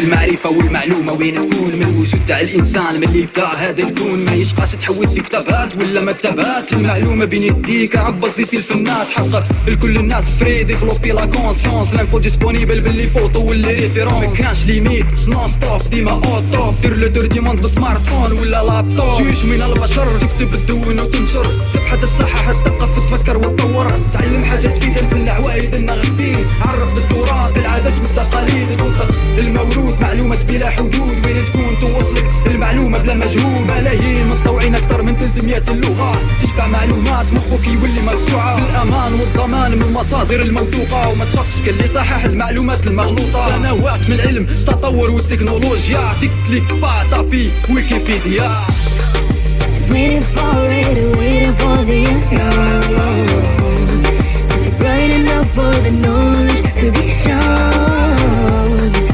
Billions of information for every generation. Dead of the ocean, the middle of the desert to find the answer.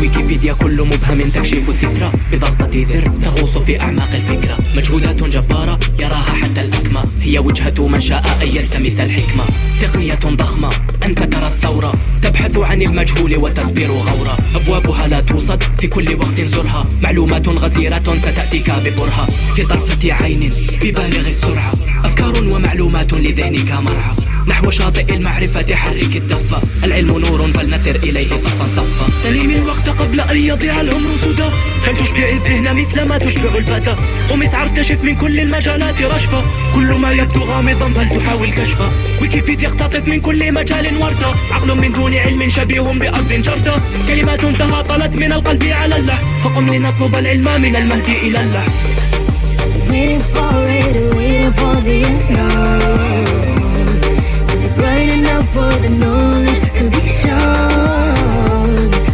Billions of information for every generation. Dead of the ocean, the middle of the desert to find the answer.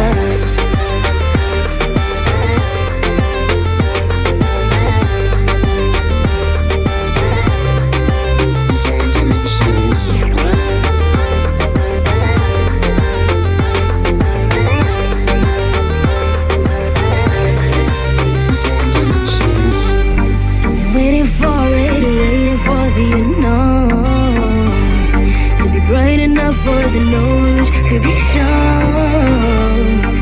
Billions of information for every generation. Dead of the ocean, the middle of the desert to find the answer.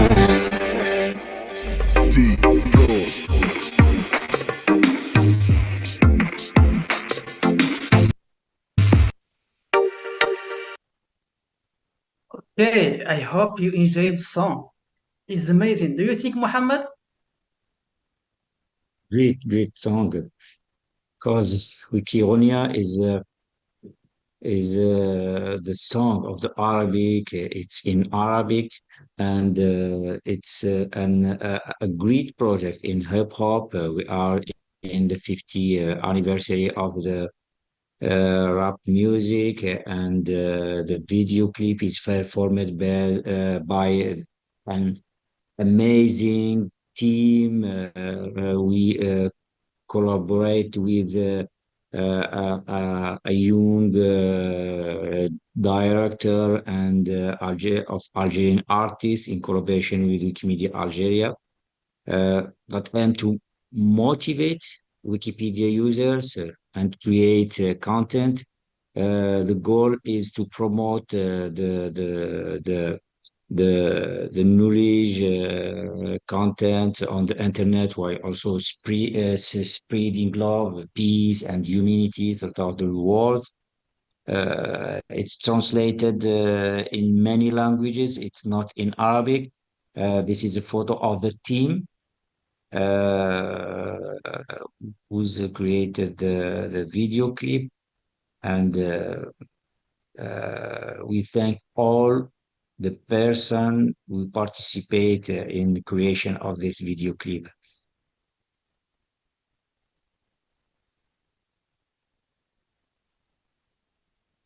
This is a photo of a top model.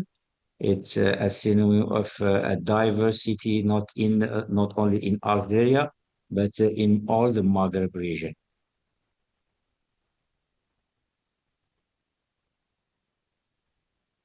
And you can see many costumes in different regions.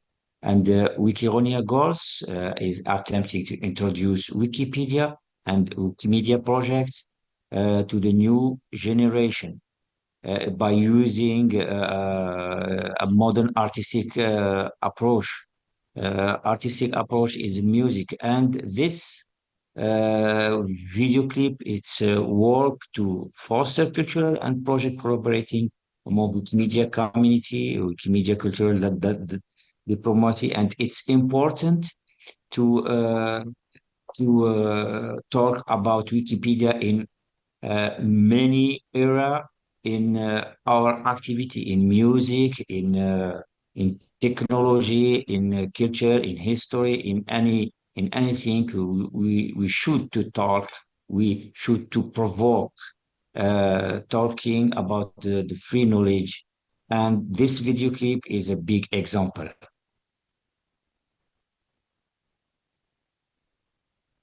Thank you so much, Mohammed. Also, okay, thank you, Mohammed. To continue, one of the amazing projects that represent the music, can say, is Wikimedia Sound logo. I'm sure most of you have been heard it in the opening ceremony of Wikimania this year, which was an amazing song created by Tados Osborne, which represents his nuclear engineer who win the Wikimedia World Contest, who from more than 3,000 submission community chose this amazing song. I was happy to be a part of this project as a community listener in the Mania region, and I used it in Maghreb region.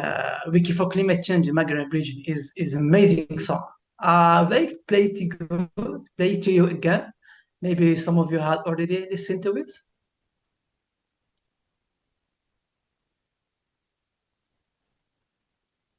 I love this. I don't know, but I love it. Every time I play it, is going good. So to continue. So what objectives of we see in human knowledge, as my friend Mohammed mentioned, that we use music as approach to new generation so can know more about Wikimedia projects. As well, we enhancing approach of using musical in audiovisual identity in promotion strategy of Wikimedia event organizer. That will be very important. And we aim also to create platform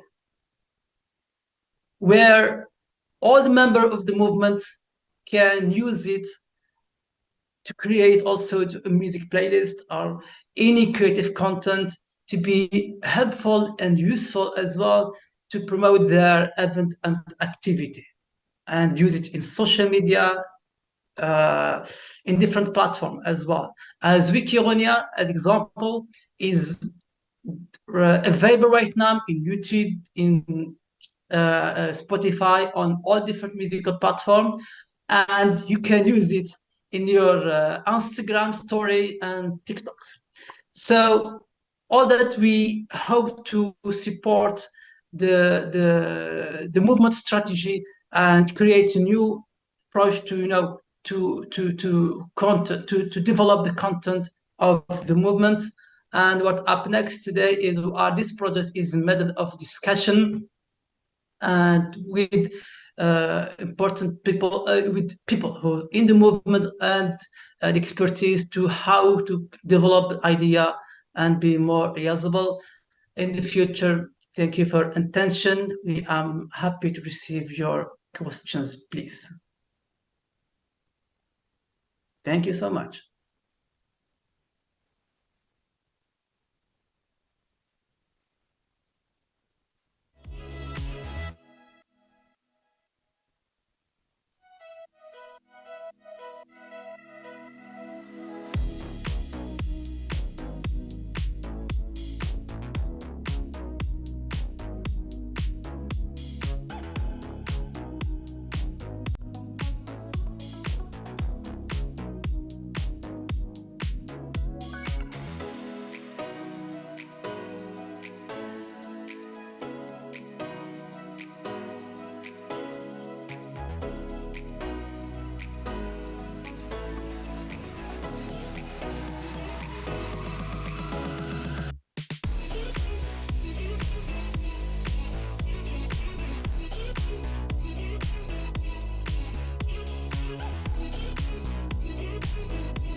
Good afternoon, all. Welcome to our session. My name is Erin Abu Rahman, and my partner is. I'm Musab Banat. I established education program in Jordan 2015, and also we both established the Jordanian Digital Arabic Content Association that we will tell you in the next slide about it. Also, I'm a co-founder of the association. This association is a unique and one of the first association that specialized in the digital Arabic content in Jordan and the Arab world. Yes, and also it belongs to the Ministry of Culture. It aims to increase digital Arabic content and to support Arabic language, our mother tongue, and also to increase to expand our work to the universities and schools. This is the logo, and you can find some information about us. We abbreviate it as JADASA. This is a picture of the team. The team is, as any organization, contain a chair, which is me, and a vice chair, Areen, and we have a treasurer and a secretary and other 3 board members. So welcome to our Wikipedia education program for primary and secondary schools in Jordan, where we empower the young girls with knowledge and digital skills and transform them from learners to contributors. Exactly. So our objectives of our program is to provide introduction to the online resources, to introduce primary school girls to online resources, to teach them how to access and navigate information and how to edit Wikipedia for sure. And also we give them basic research skills because, you know, in Wikipedia usually we cite every sentence or every paragraph with a source. So we teach them the basic skills of research and how to gather information, how to find reliable source, and how to increase the credibility of the articles. Also, we try to choose age-convenient content in that we are talking about primary school girls. Usually, we choose very simple articles like colors, like numbers. There are numbers and colors that are not in Arabic Wikipedia. We give them to the students. They have their supervisor that help them to translate and direct their efforts. Also, we aim from our program to empower to bridge the gender gap because this is primary school girls. We want to empower girls to get them to contribute to Wikipedia because we always know that there is a gap between articles about women and articles or women participation and also male participations. Also, we aim to provide collaborative learning, to promote collaboration among girls, engaging them in the projects, and also to provide them with many experiences. As you might know, also Wikipedia encourages critical thinking. So one of the skills that we teach our school girls is the development of critical thinking and giving them the chance to ask questions, to analyze, and also to interact with each other. Also, we want them to engage in the community by introduce Wikipedia to them in that little age. If we go to them after 3-4 years, 5 years, then they have idea about Wikipedia. We implant this stub in their minds, a stub of wiki stub in their minds. Then when we go to them later on, it's easier to teach them how to contribute effectively in Wikipedia. And also, of course, at this little age, building confidence and self-esteem has a major role, and we will show you next in the photos how they are like influenced by our program. So, why Wikipedia? As all of you know, Wikipedia is a platform for global contribution. Wherever you are, you can contribute. And because it is offered the access to vast knowledge resources, learning through creating and editing content, also boosting confidence and digital confidence. Okay. Also, as you know, a school always about curriculum. So we try to introduce Wikipedia and to make Wikipedia part of the curriculum. And also, editing Wikipedia article is accounted in our program as a participation for assessment of the teacher to the students. In that, we encourage students to explore their area of interest. Usually, are very basic concepts, and also we try to tell them how to collaborate with their peers. Okay. The benefits of our program is that it enhanced research skills, it improved writing and communication abilities, and there is an enhancement of level of education by introducing Wikipedia to it. Also, it is opportunity to contribute in the global community. This give a value for our students, and also self-esteem and empowerment of the girls. There is also a long-term impact because their skill they are acquiring in our program, they will be used in the future when they contribute to Wikipedia again. Overall, education program in primary schools in Jordan offers range of benefits. Also, it supports academic progress and also digital growth of our students. Program implementation. First of all, we do teacher training. Then we make workshops for students to learn them, to teach them how to edit Wikipedia and the basics about Wikipedia and how to edit. Then we provide them with online resources and make some tutorials. Also, after this stage, this step, we make a regular monitoring with the teachers and offer them the support. In the final stage, we make them engage with the community and other schools and make competition. Yes. Okay, so encouraging diversity. By encouraging schoolgirls, we have a diverse range of contribution, because usually our main work was as a wiki club that I founded in 2015 that aims to increase Arabic content inside university. So our main students were university students. Now we are going to primary and secondary schools. So we encourage diversity. We include topics particular interest to the girls. We ask them to go, we give them category and like general category, they go, they find what they love to translate, and by this we address the gender gap bias, and also we encourage balancing the representation of women in Wikipedia. Also, we encourage parental involvement, and I will move this to Irene. Yeah, the parent support is very important, especially for girls. If your parents support you and you feel that they are have a confidence of you, it's encourage you to learn more and create more articles. So in our program, we give a special thanks and appreciate for parents. In our association, after the student, as you see, finished their articles, we publish the article on our association page, social media, and write in Arabic. It's said in Arabic, article from done by Tala, from the sixth grade. So when we share it on Facebook, their parents and someone that they know, share it on their Facebook pages, and it's encouraged them, and we noticed the number of articles increased. Yes, because it is kind of encouragement, because these photos that you see is shared by their parents. They give it to us, please post about us, and then it starts to be competitive between students. They want to be presented, and they want to be shared, and they want their relatives and peers to see what they contribute.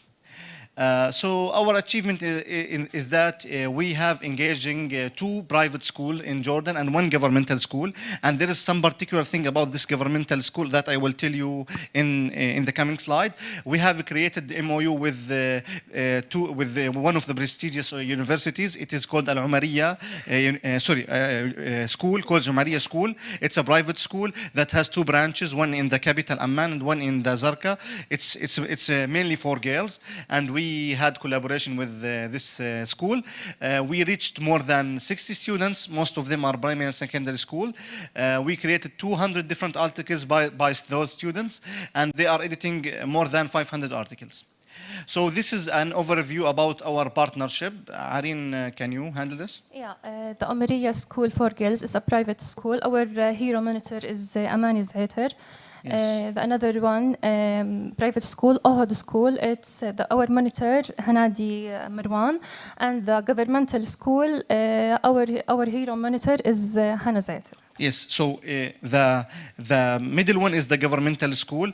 Amani Zaiter and Hana Zaiter are sisters, both sisters. We started with Amani and then it comes viral. Her sister would like to move it to the governmental school. Then we are like now working with two of them. And this is the signing of Memorandum of Understanding.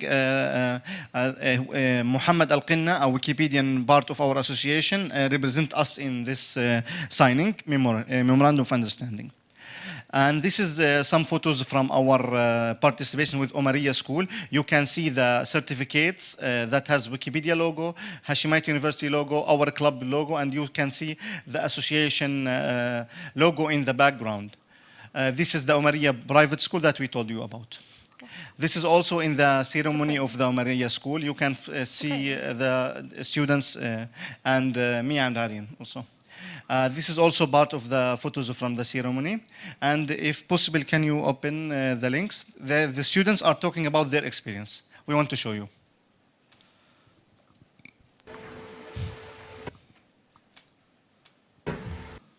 Hi, my name is Sarah Asfour. I participated in a Wikipedia competition to translate articles that is organized by the Digital Arabic Content Club. Initially, I created a Wikipedia account. Then, I started picking the articles that I wanted to translate. And since then, I started translating them.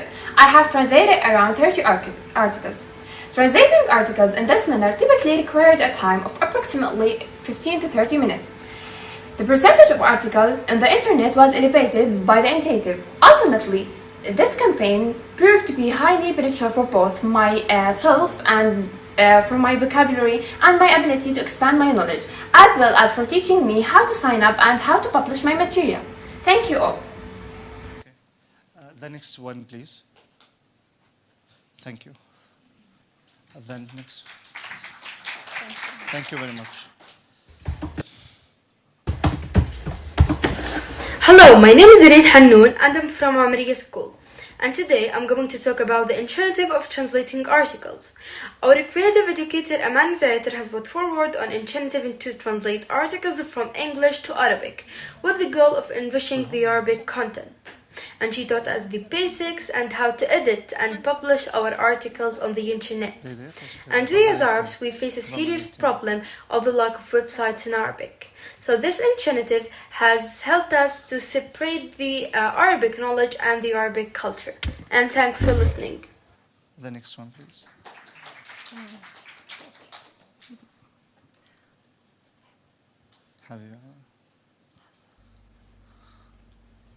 Ladies and gentlemen, welcome to the conference of the best online encyclopedia in the world, Wikipedia.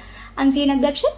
I'll soon start my junior year at Omariya School and would like to present to you one of our most honorable achievements of this year, which is translating Wikipedia's English articles that aren't translated yet into Arabic. It all started when I saw a post on my school's page on Facebook talking about this whole thing. I immediately knew this wouldn't be a chance that I'll turn down. So I started with booking my first articles to trying to translate as many of them as I could. It isn't a competition between us students, but it makes you feel so when somebody beats you with the number of articles they've reached. With all the cheering from our teacher, Mr. Mani Zaiter, you know you couldn't stop competing. Besides improving your skills at both languages, it's also the feeling of you becoming a member of Wikipedia. Moreover, translating an article from one language to another for the upcoming generations makes your own name becomes a thing. Neither any of this would be achieved today, nor you would see me now if it wasn't for teacher Amani Zaiter, who cheered us the most, helped us a lot, checking in with us on every single article we've finished, taking our hands on every single step of the ladder of the success she'd built, arranged for me to be here now, and who was, is, and will always be there for us. Thank you, Mr. Manizator, and thank you, Wikipedia.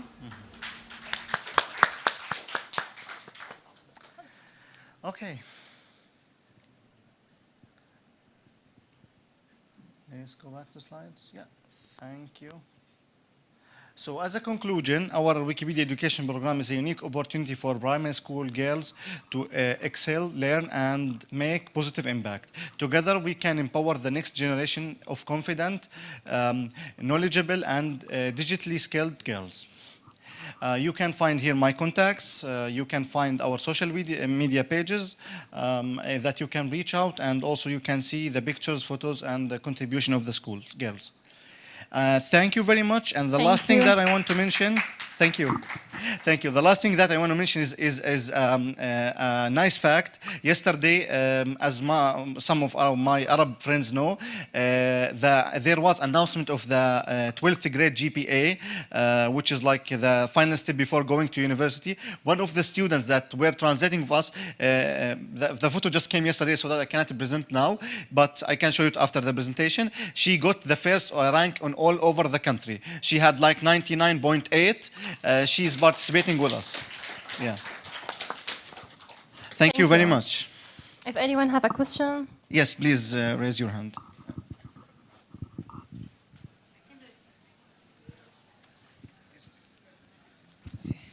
Okay, so I'm working on the education in my country and also working in other places. So I have three short questions. The first one is, when we work with students, the students edit Wikipedia articles, the quality is an issue. So what are the, it is in Arabic Wikipedia, right? So what are the community's perspective towards this, like the quality of the articles created by these primary school students, and how do you maintain it? That's the first one. Second one is the, when you do these types of education programs, due to low awareness about Wikipedia in the countries, the education institutions and teachers are very much reluctant at first. So how do you tackle it?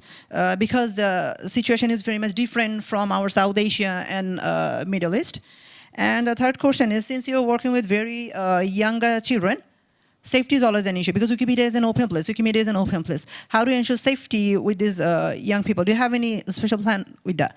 Okay, thank you for the question. For first question, if I remember it correct, it was about the quality of the articles. Okay, quality of the articles is always an issue in all Wikipedia versions. So for this particular question, the thing that we are trying to do is that two-step of quality assurance. The first one is that we try to use the very, very basic concept when giving article to girls. As I told you, usually they are numbers because there's a wide range of numbers that is not has not articles on Arabic Wikipedia. Also, there is about colors. So usually it's very, very basic concepts. This is the first thing that we do. Also, their tutor, though, their instructor is actually has a master's degree in biology.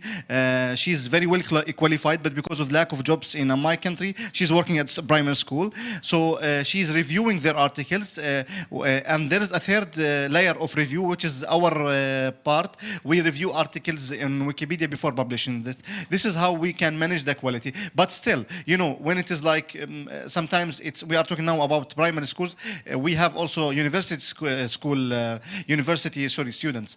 So sometimes there is some articles that can like that come through without very good quality review, but this is not a big percentage of our education program. For the second question, which is like, if I remember correct, it was about the safety issue. Okay, so that's why we encourage parental support and parental, let's say, monitorship, because they monitor what kind of articles the students are translating, what is the extent of engagement in their online activities. Also, they have their instructor, as I told, which also she's very careful. This is a private also school. The private school also have very good administration. They try to give the best practice to the girls. So in general, we didn't think safety is an issue, because even in our club we try to take the articles from their parents or the photo from their parents or the university administration, not direct contact with the students. For the third question, you told me how we tackle the problems like with the universities. Okay, this is a long story, but to make the short story shorter, it is that we approached this. Was a long approach. Since 2015, I was speaking with the professors in my university until 2020 when I graduated. Then I established this association. So it was a long journey. I started convincing teachers, starting convincing professors, and also talking in the classrooms. Then the university administration got to be persuaded by my thoughts, and then they invited me to the dean council. I gave a talk. I got a decision from the dean council to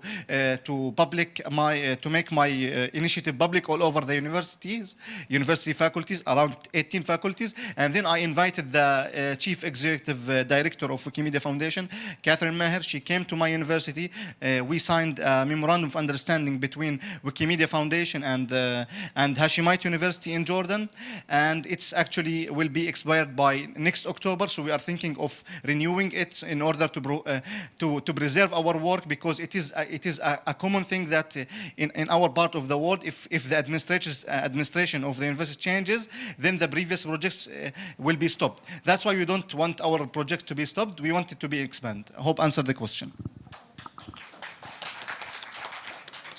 Thank you very much for attending.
Takiego můžu?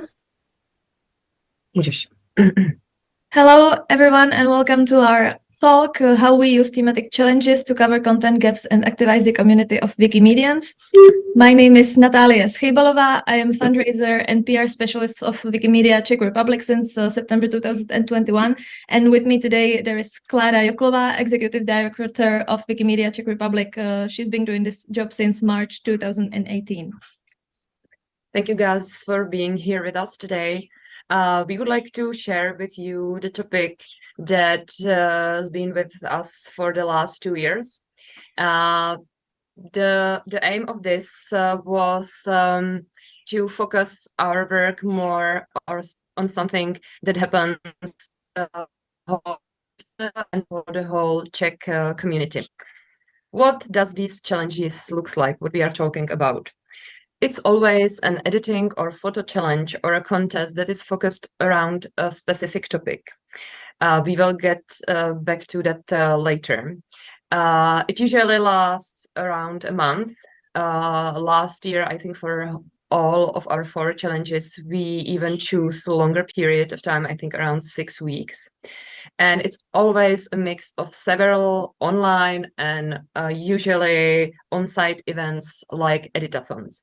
These 2 things are essential, especially for which target group we would like to address, because these online contests is always better for our long-term Wikimedians, for our long-term members.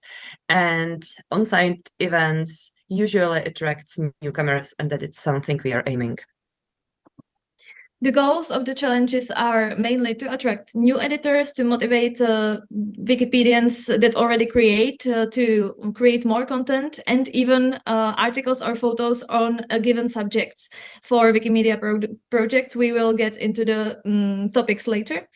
Also, we like to attract attention of media and public to Wikipedia and the given subject, so we send out press releases and do a whole PR stuff. And we also ask influencers to help us just to get it out there. The other thing that really helps us focus and cooperate better, it's that we link these challenges, these topics of activities to all our programs. We have 3 types, 3 main program groups, which is educational programs, community programs, and partnership programs. But all these 3 programs join the forces for this main topic. And these last two bullet points, that means attract the attention of general public, that means attention of media, and this linking of activities led to actually choose the right topics for us and hold them in the longer term period. That means to have yearly challenges on the same topic. So we are busy all year round, and we divided our thematic challenges into the quarters. The first quarter, which peak in March, is dedicated to women. So this challenge is called Women's Month on Wikipedia. June, the second quarter, it's aimed to human rights, so that is human rights on Wikipedia. August and September, the third quarter, it's Czech Wiki Photo. This is the only and just pure photo contest, and we will talk about this later. And the end of the year, the fourth quarter, it's historical contest, Czechoslovakia 1948 to 89, this long communist period in our history. This as well allows us to make the backbone of our annual plan very simple, because of course we are doing the other things. We organize more than 170 educational activities through the month. We organize other different community activities. We cooperate with our partnership, but this backbone of our annual plan, it's very simple and it's very understandable to all of our members and partners, and it looks actually like this. You can see these like main challenges that like wrap up whole each quarter? We would like to talk a little bit more about each of these four topics that we have. Just quickly to tell you what it's all about. Women's Month on Wikipedia, we attract specific target group, which are women and newcomers. We all probably know that only like around 10 to 20% of women edit Wikipedia actually. So it makes sense. We ask NGOs to help us with promotion and to take part, local institution, and we like to bring attention to certain issues. For example, the underrepresentation of women scientists in the public eye. We cooperate with different ambassadors, for example, embassies of Sweden, USA, UK, Ireland, and it's a mix of several online and on-site events like editathons. We also created Czech Women's Wiki Facebook group where members can share their experiences throughout the year, which seem to be really helpful.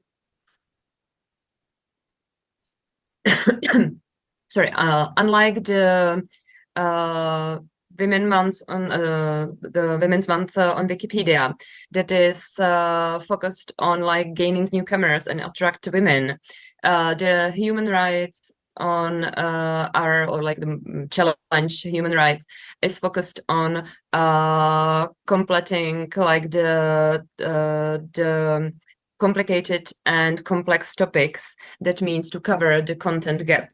This is the main difference, and our tip is always to know what's the main goal of your activities. We as well, like the other specifics of the Human Rights Month on Wikipedia on our June challenge, it's to go wider. Like it's like this whole topic, it's wider than it seems. It covers topics around minorities, about migrants, about all LGBTQ plus topic, about every historical event that it's attached to human rights, even to climate change. So it's very like now topics that can as well easily attract newcomers, but from our experience and what we want really to cover, it's to like attract specific partners, which is mainly NGOs in our cultural circumstances, who could cover this content gap better, because this is like their field and they know what they are talking about. They all know all the news, and they have all the like they have all the sources that could be used to cover this very important and very deep content gap. Other specifics of this challenge is that we try to attract the students, and we always have some kind of student participation. Last year, for example, we have like seminars for Roma students in Czech Republic, which was the first time we could offer them something like that to be a part of Czech Wikipedia. And as all the other challenges, it's always a mix of several online and on-site events. And we always attach specific training for NGOs, because we want to help them how to cover their topics better.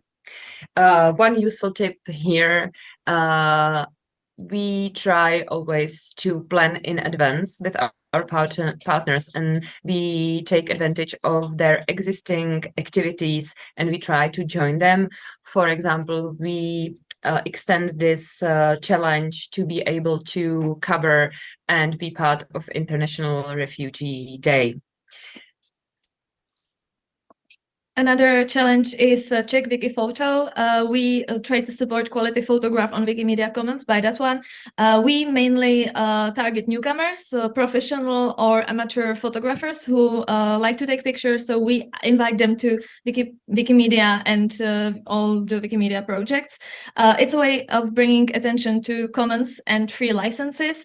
And the challenge ends every year with an exhibition of award-winning photographs. In January, we have a nice gallery of one of our partners in the center of Prague, so it makes sense for the photographs, because their photos are seen there. And also the exhibition, or like the first day of exhibition, is connected with a poetry slam event. So it's a little tradition that we have established, and people look forward to it. And I think it's really lovely. We also have some sponsors or partners who gave us something to award the photographers, like some kind of editing programs for photographs and stuff. And we use an expert jury of professional photographers and wiki photographers to decide which photos are good and also useful for Wikimedia projects.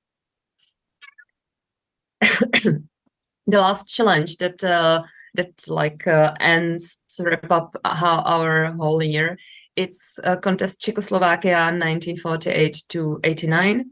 This is our only, let's say, historical topic. And the main focus is, again, to cover the content gap of really complicated and complex topics, which is as well, let's say, modern. So it's still like in a kind of progress. This is like Czech modern historical theme. So you, I think, can as well think of something similar that's like part of your modern history or some like very complex topic in your own history.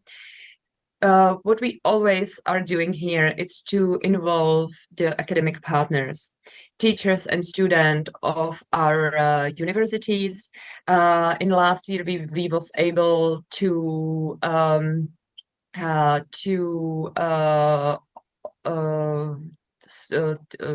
offer this to 3 different universities in 3 different cities, and it was again like mix of this online contest and editathons. But we connect them this time with public lectures by historians, so we could as well offer something to the general public and to the local people in these 3 cities.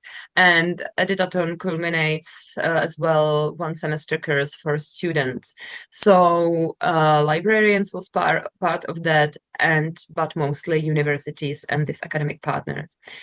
What like the last useful tip for you, we always are trying to find Wikipedian ambassadors. That means like someone experienced from the community who could cover the whole topic and lead us towards like our goal and be maybe even the face of this challenge. And we was very happy because one of our community members helped us last 2 years to be Wiki ambassador of this contest. Like this challenges, as we try to explain on the beginning, really help to gain new diverse editors and keep the current one engaged.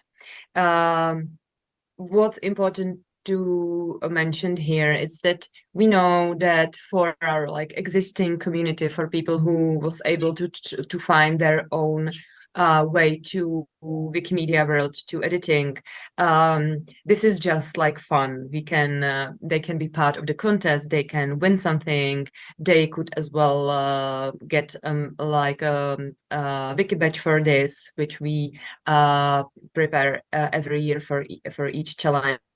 So this is, you can have the nice collection after a few years. But for a certain type of newcomers and to make our community diverse, there are like types of editors who appreciate our support on their way into the Wikimedia world, and who as well appreciate to have some support on their first steps towards editing, on their first bumps, on their first not that easy experience on the beginning. And so we hope that this really helps to make our community more diverse. We only have like 3 minutes left, so I'm going to make this short, but I would like to illustrate what can bring these challenges on Wikipedia's Women's Month. which is probably the most successful one regarding the attention of public and also the number of written articles. As we all know, women find it harder than men to find their way to Wikimedia usually. That's maybe why they're underrepresented in the community. Also, like only 20% of biographies are about women. So there is also an element of the wiki content gap. And we try to change that by inviting women to Wikipedia. We, for example, usually have discovered by 6 newspapers, radio stations a year. Last year in March, we created and enlarged almost 400 articles about women. And 238 of them were created thanks to the challenge. So the number of created articles compared to the usual almost doubled. And we also got 6 female influencers to promote the project on their social media this year, which was lovely. And we get the support from the US Embassy, which supports us financially. Also, some important guests from Swedish, British Embassy, and also the US Embassy come to the event. And it's just a lovely thing to do. We really appreciate all the attention drawn to it. If you would, yeah. Yeah, sorry, just for like all the wrapping up, because we are longer again than we wanted to be. Here is like the 6 steps how to do it.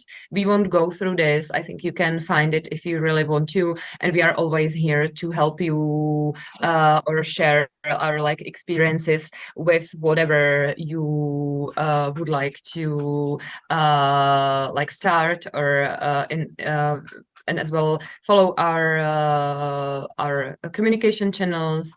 Everything it's on, of course, on Commons. We have as well YouTube channel that's some like English subtitles for our videos that covered these challenges, so you can go through this. And if you have any other questions, we can't be there with you, but our colleague Jan Beránek is there on spot, so he's ready to answer all of your questions. Thank you for listening to us. It's been a pleasure to prepare this presentation for you. Thank you.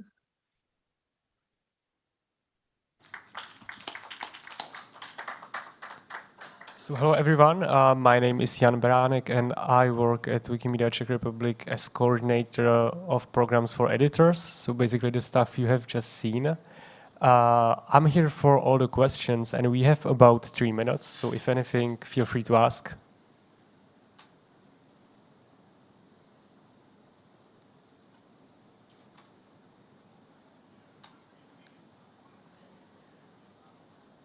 All right, thank you everyone. If you have any questions in the future, you can always reach to us through our emails, through Telegram, pretty much any channel, or you can catch me somewhere later today. Okay, thank you.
Hey everyone, welcome to our, okay, we're good to go.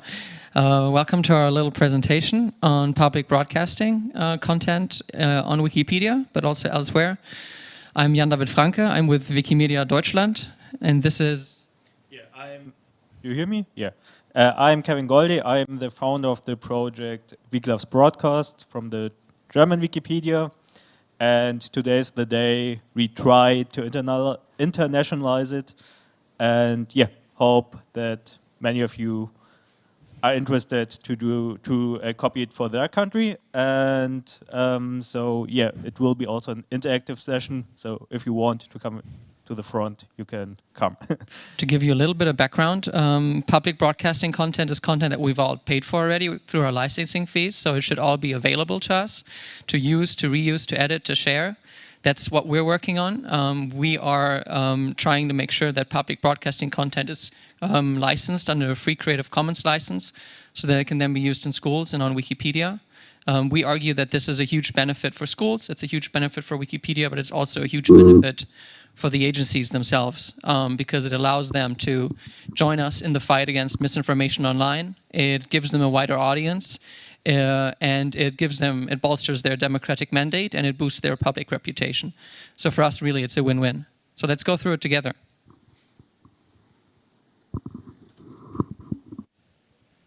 Yes. So the structure of our session is at first we explain you what is Wiki Loves Broadcast, then how we got TV into the German Wikipedia. There we have already 2 success stories. And then there's room for questions, and if we have time, we will come to the last point, public broadcasting in your country. Otherwise, we make it after the session. So yeah, what is Wiki Loves Broadcast? So yeah, our project was founded in the year 2018, so from today, 5 years ago. And yeah, we are approximately in Germany 10 to 20 Wikipedians or Wikimedians who yeah, are working in the project voluntary, and of course with Dave, who helps us from the Wikimedia Germany chapter. And yeah, we conduct workshops with the public broadcasters to ensure that their videos they provide us under CC license, what's not the easiest way to license things in Germany, especially in the public broadcast, that their videos find then finally the way into the Wikipedia. So yeah, here you see a picture from us in the first session in 2019.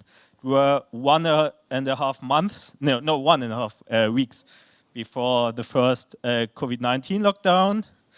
And yeah, there we were at the ZDF, the biggest broadcaster in Germany, and helped them to place their videos in the Wikipedia and hold a workshop about how to do it, what can be made wrong, and so on. Then there's another example, it's Funk. Yeah, that's always the example where we say, okay, this didn't went well because they didn't cooperate with us when they started their project. Then later, during the time of COVID-19, we went to Funk and explained them how they can get their content into Wikipedia. But until now, nothing happened there anymore. So it is not always successful. But the project with TerraX was so successful that we won the WikiOil in German, so WikiOil in English, which is the Oscar of the German Wikipedia, let's say, so for the best project. And yeah, there we've seen that people find it really useful, not only the readers, but also the authors that we get content from the public broadcasters. So what are the arguments that we make when we talk to these people, politicians, but also agencies? One of the arguments I've already implicitly presented, it's an argument we call public money, public good. And it's the argument that we already paid for this content. Especially when it's educational content, it should be made freely available for everyone to use. Another argument that's really successful with public broadcasting agencies, which shouldn't necessarily look at their ratings, but they do, because they still think they need to compete in a market, is that they can reach a much bigger audience if they CC license their stuff, if it's then used in other contexts, and if it's used on Wikipedia. We built a tool that allows us to track the clicks that a media file has on Wikimedia Commons. And once a video is integrated into Wikipedia, those views are pretty substantial. Millions of views per month are possible, and you'll see that in a second. Another argument that we make is that Wikipedia and the public broadcasting sphere have a lot in common. We have a lot of similarities. We're both have a meritocratic, democratic mandate. We're both against misinformation, and we both work for the common good. Can you guys think, this is our first interactive element, so be prepared. Can you think of any more arguments that could be made for why public broadcasting agencies should release content under a free Creative Commons license? If you were to walk up to your local public agency today and they were to ask you, why should we do this? What would you tell them?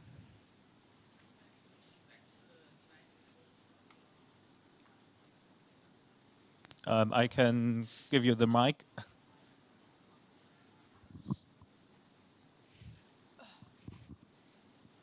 Well, I mean, the benefit for the broadcasters themselves is totally clear, that they will have global, they can show their content globally for once to a wider audience, and then they can defend why the public should give the global broadcaster money, because in the end it will be, but the content will be with the public again. So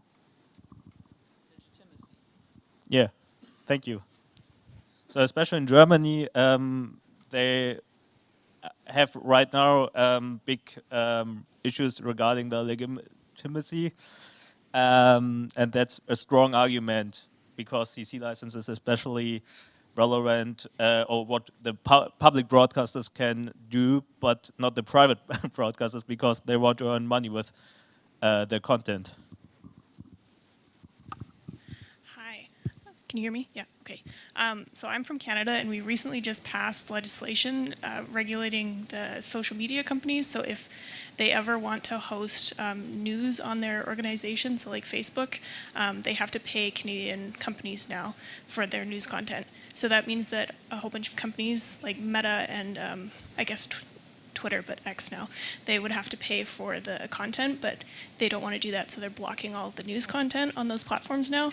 So if we got this for our Canadian broadcasting company, for example, then they could put all of their stuff onto Wikipedia instead of having to trying to get Meta to agree with their terms in their legislation. Thanks, Chelsea. I think that's a really good and interesting point that you raised there. Does anyone else have an idea, or should we move on? All right, let's move on. How did we get TV content onto Wikipedia? We'll show you by using two examples of two things that were quite successful in the German context. The first one is a program we call Terra X, or they call themselves Terra X. It's a documentary program. It's probably the most prestigious documentary program on German TV. It's run by the ZDF, the agency that we just saw in an earlier picture. Yeah, not to be confused with X from Elon Musk.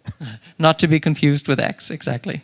And they have been releasing short clips under a CC BY or CC BY Share Alike license since 2019. The amount of videos they have released has now grown to over 350 short videos. It's constantly growing, 2 videos added a week. Most of these videos find their way onto Wikipedia. And on Wikipedia, they've raked in over 80 million views. They get more than 3 million views a month. These are numbers that make the agencies very proud and also very jealous of each other. And this has been one of the ways that we've been able to get other agencies to follow suit.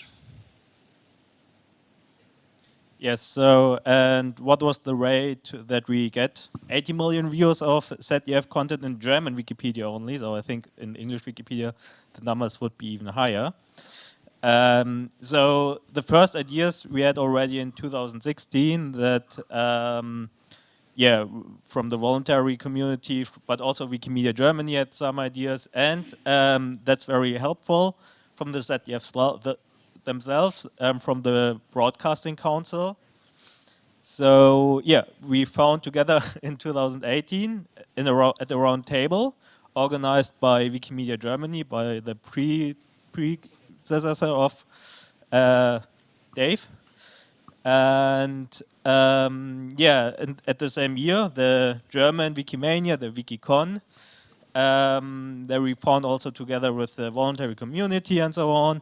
And the idea to start a project, which we called in the end Wiki Loves TV and Radio, later Wiki Loves Broadcast, yeah, was born.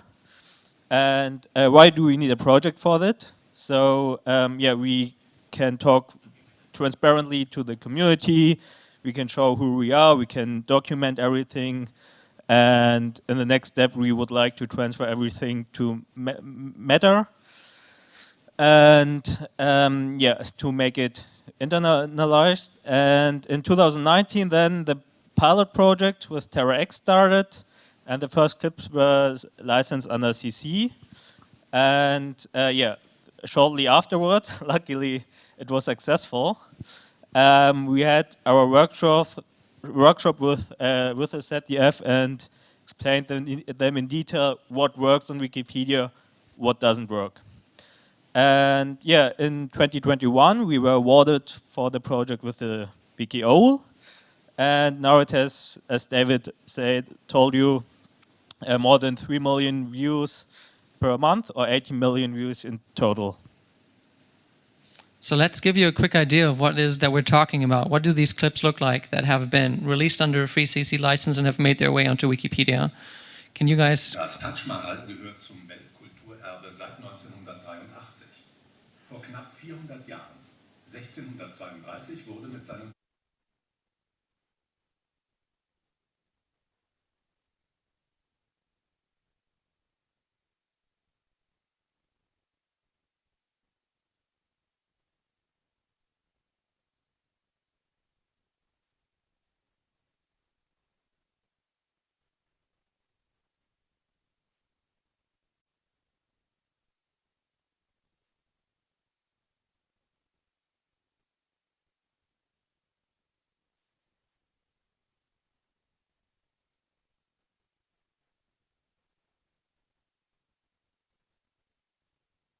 you just saw has over 4 million views on Wikipedia. It's the most popular clip on Wikipedia. As you can tell, it has very high production value when it comes to the animations. You don't see any human faces. That's an issue that's going to be important. But this is what it looks like when you find it on Wikipedia itself. You saw the clip was in German, so obviously you'll find it on German Wikipedia. But as you saw, it was only also subtitled in English. And you'll find other subtitles for this video that have been created by the Wikipedia community. You can also find this video that we just saw in the English Wikipedia. When you look up the page for Taj Mahal, it'll show you this very animation. So if you've ever stumbled upon a video clip similar to this one on a language version that is German, English, Arabic, Tataric, Bosniak, it'll likely be from this project. Yes, so how did we got the content into Wikipedia? So there are two complex systems. On the left side you see the German broadcasting system, a bit simplified. And on the right side you see the German Wikipedian system. And now we had to find the right people to talk to. So yeah, there's the Fernsehrat in this case, who elects the CEOs of the ZDF. That's the Broadcasting Council, in case you can't read it. Yeah. And okay, we had Wikimedia Germany, who isn't the Wikipedia community, but at least a place where you find people where you can talk to. So yeah, so it was important also in your case, if you want to do something like that, to find the right partners. So not only in the Broadcasting Council, but also in the politics and so on. And yeah, we of course like to help you in that way to find the right contact person. But then we have the next question to you. So, which public broadcasting agencies exist in your country, and how can you get in touch with decision makers at these agencies and in the politics? Or don't you have any idea? Maybe you can tell us a little bit about where you're from and what the agencies look like in your country, and then we can move on to the next step. Well, I just wanted to say, as a visiting from the United States, we do have an atypical public broadcasting situation. I was thinking about during your last argument, we don't pay a license fee on sets, and the Corporation for Public Broadcasting is not directly owned by the government. It is, of course, it gets some money, but the rest of it comes, as anybody who's watched PBS in the US knows, every few months, the rest of it comes from viewers like you. We would yes, and often on-air phone bankathons. So arguments for release, some of those arguments for releasing this under CC licenses, I know some of the people at PBS would probably be amenable to them, but you don't have the moral arguments like, we already paid for this. It has to be like, wouldn't this accomplish the mission? But I think the short videos like the one you just showed of the Taj Mahal, that's a place to start working with them. Thanks a lot. So maybe in the future there will also come English material from DW. So we can't promise it right now, but there are things going on. So maybe you can also show it to them. Hey, they did it already in our Wikipedia. Hello, I'm Eugene Wandi from Japanese community. In our country, there are some TV broadcasters such as NHK or Terebi Asahi and so on. And by the way, I am one of the Wikimedia of the year this year, and I have some interview sessions at this Wikimania, and after that, I have some interviews. So when I or some Wikimedians have the interview session with the media, we try to convince them to understand the collaboration between the Wikimedia movement is such a really valuable. Maybe it is easier than uploading their contents on YouTube. So it is not a systematic way, but we, as one of the Wikimedia of the year, I will try to it. Thanks a lot. And I did some research on the Japanese broadcasting agency, and they have actually dabbled with CC licensing in the past, so it's not something that's completely new to them. That's something maybe you can bring up to them. And we can stay in touch. I'll give you my card, and I can show you the research that I've done on this, and maybe you can take this further. Anybody else want to talk about where they're from and what public broadcasting looks like in your country?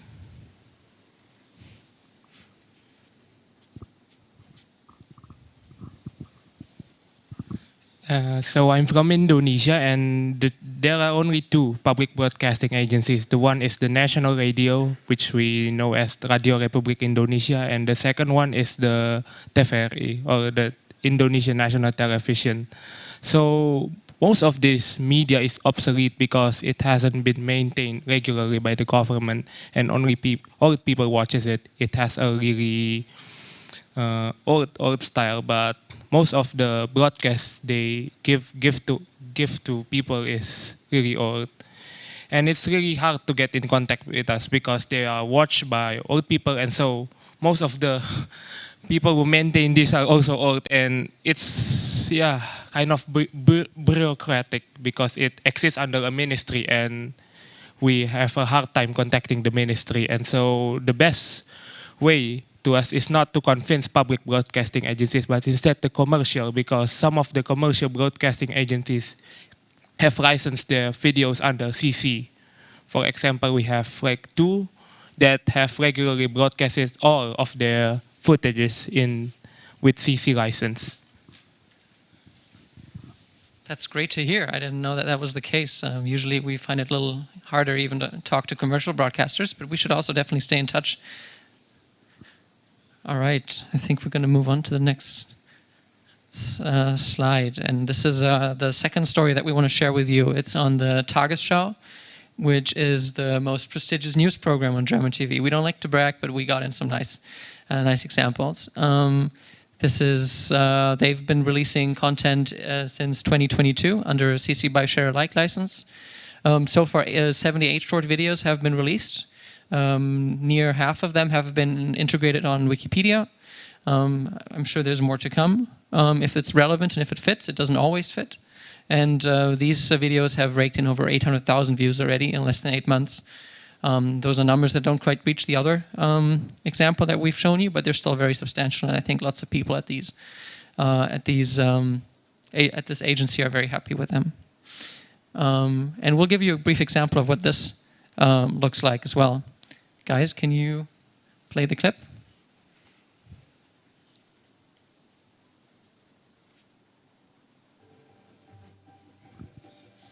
Unfortunately, there are no subtitles yet, but this is a video on the difference between sex and gender.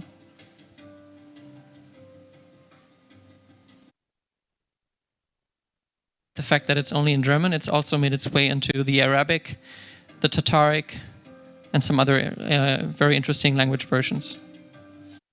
No, why and how. So if you did it, you can explain us why. It's the beauty of Wikipedia.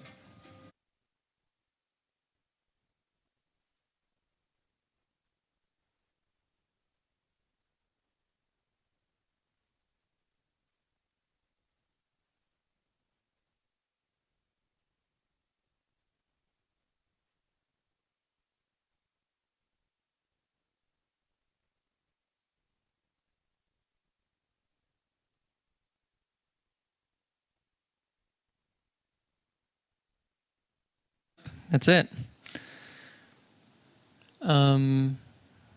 Great, thank you very much. So as you saw, this is maybe a little lower production value, but it still drives home the point that's trying to make I think very succinctly.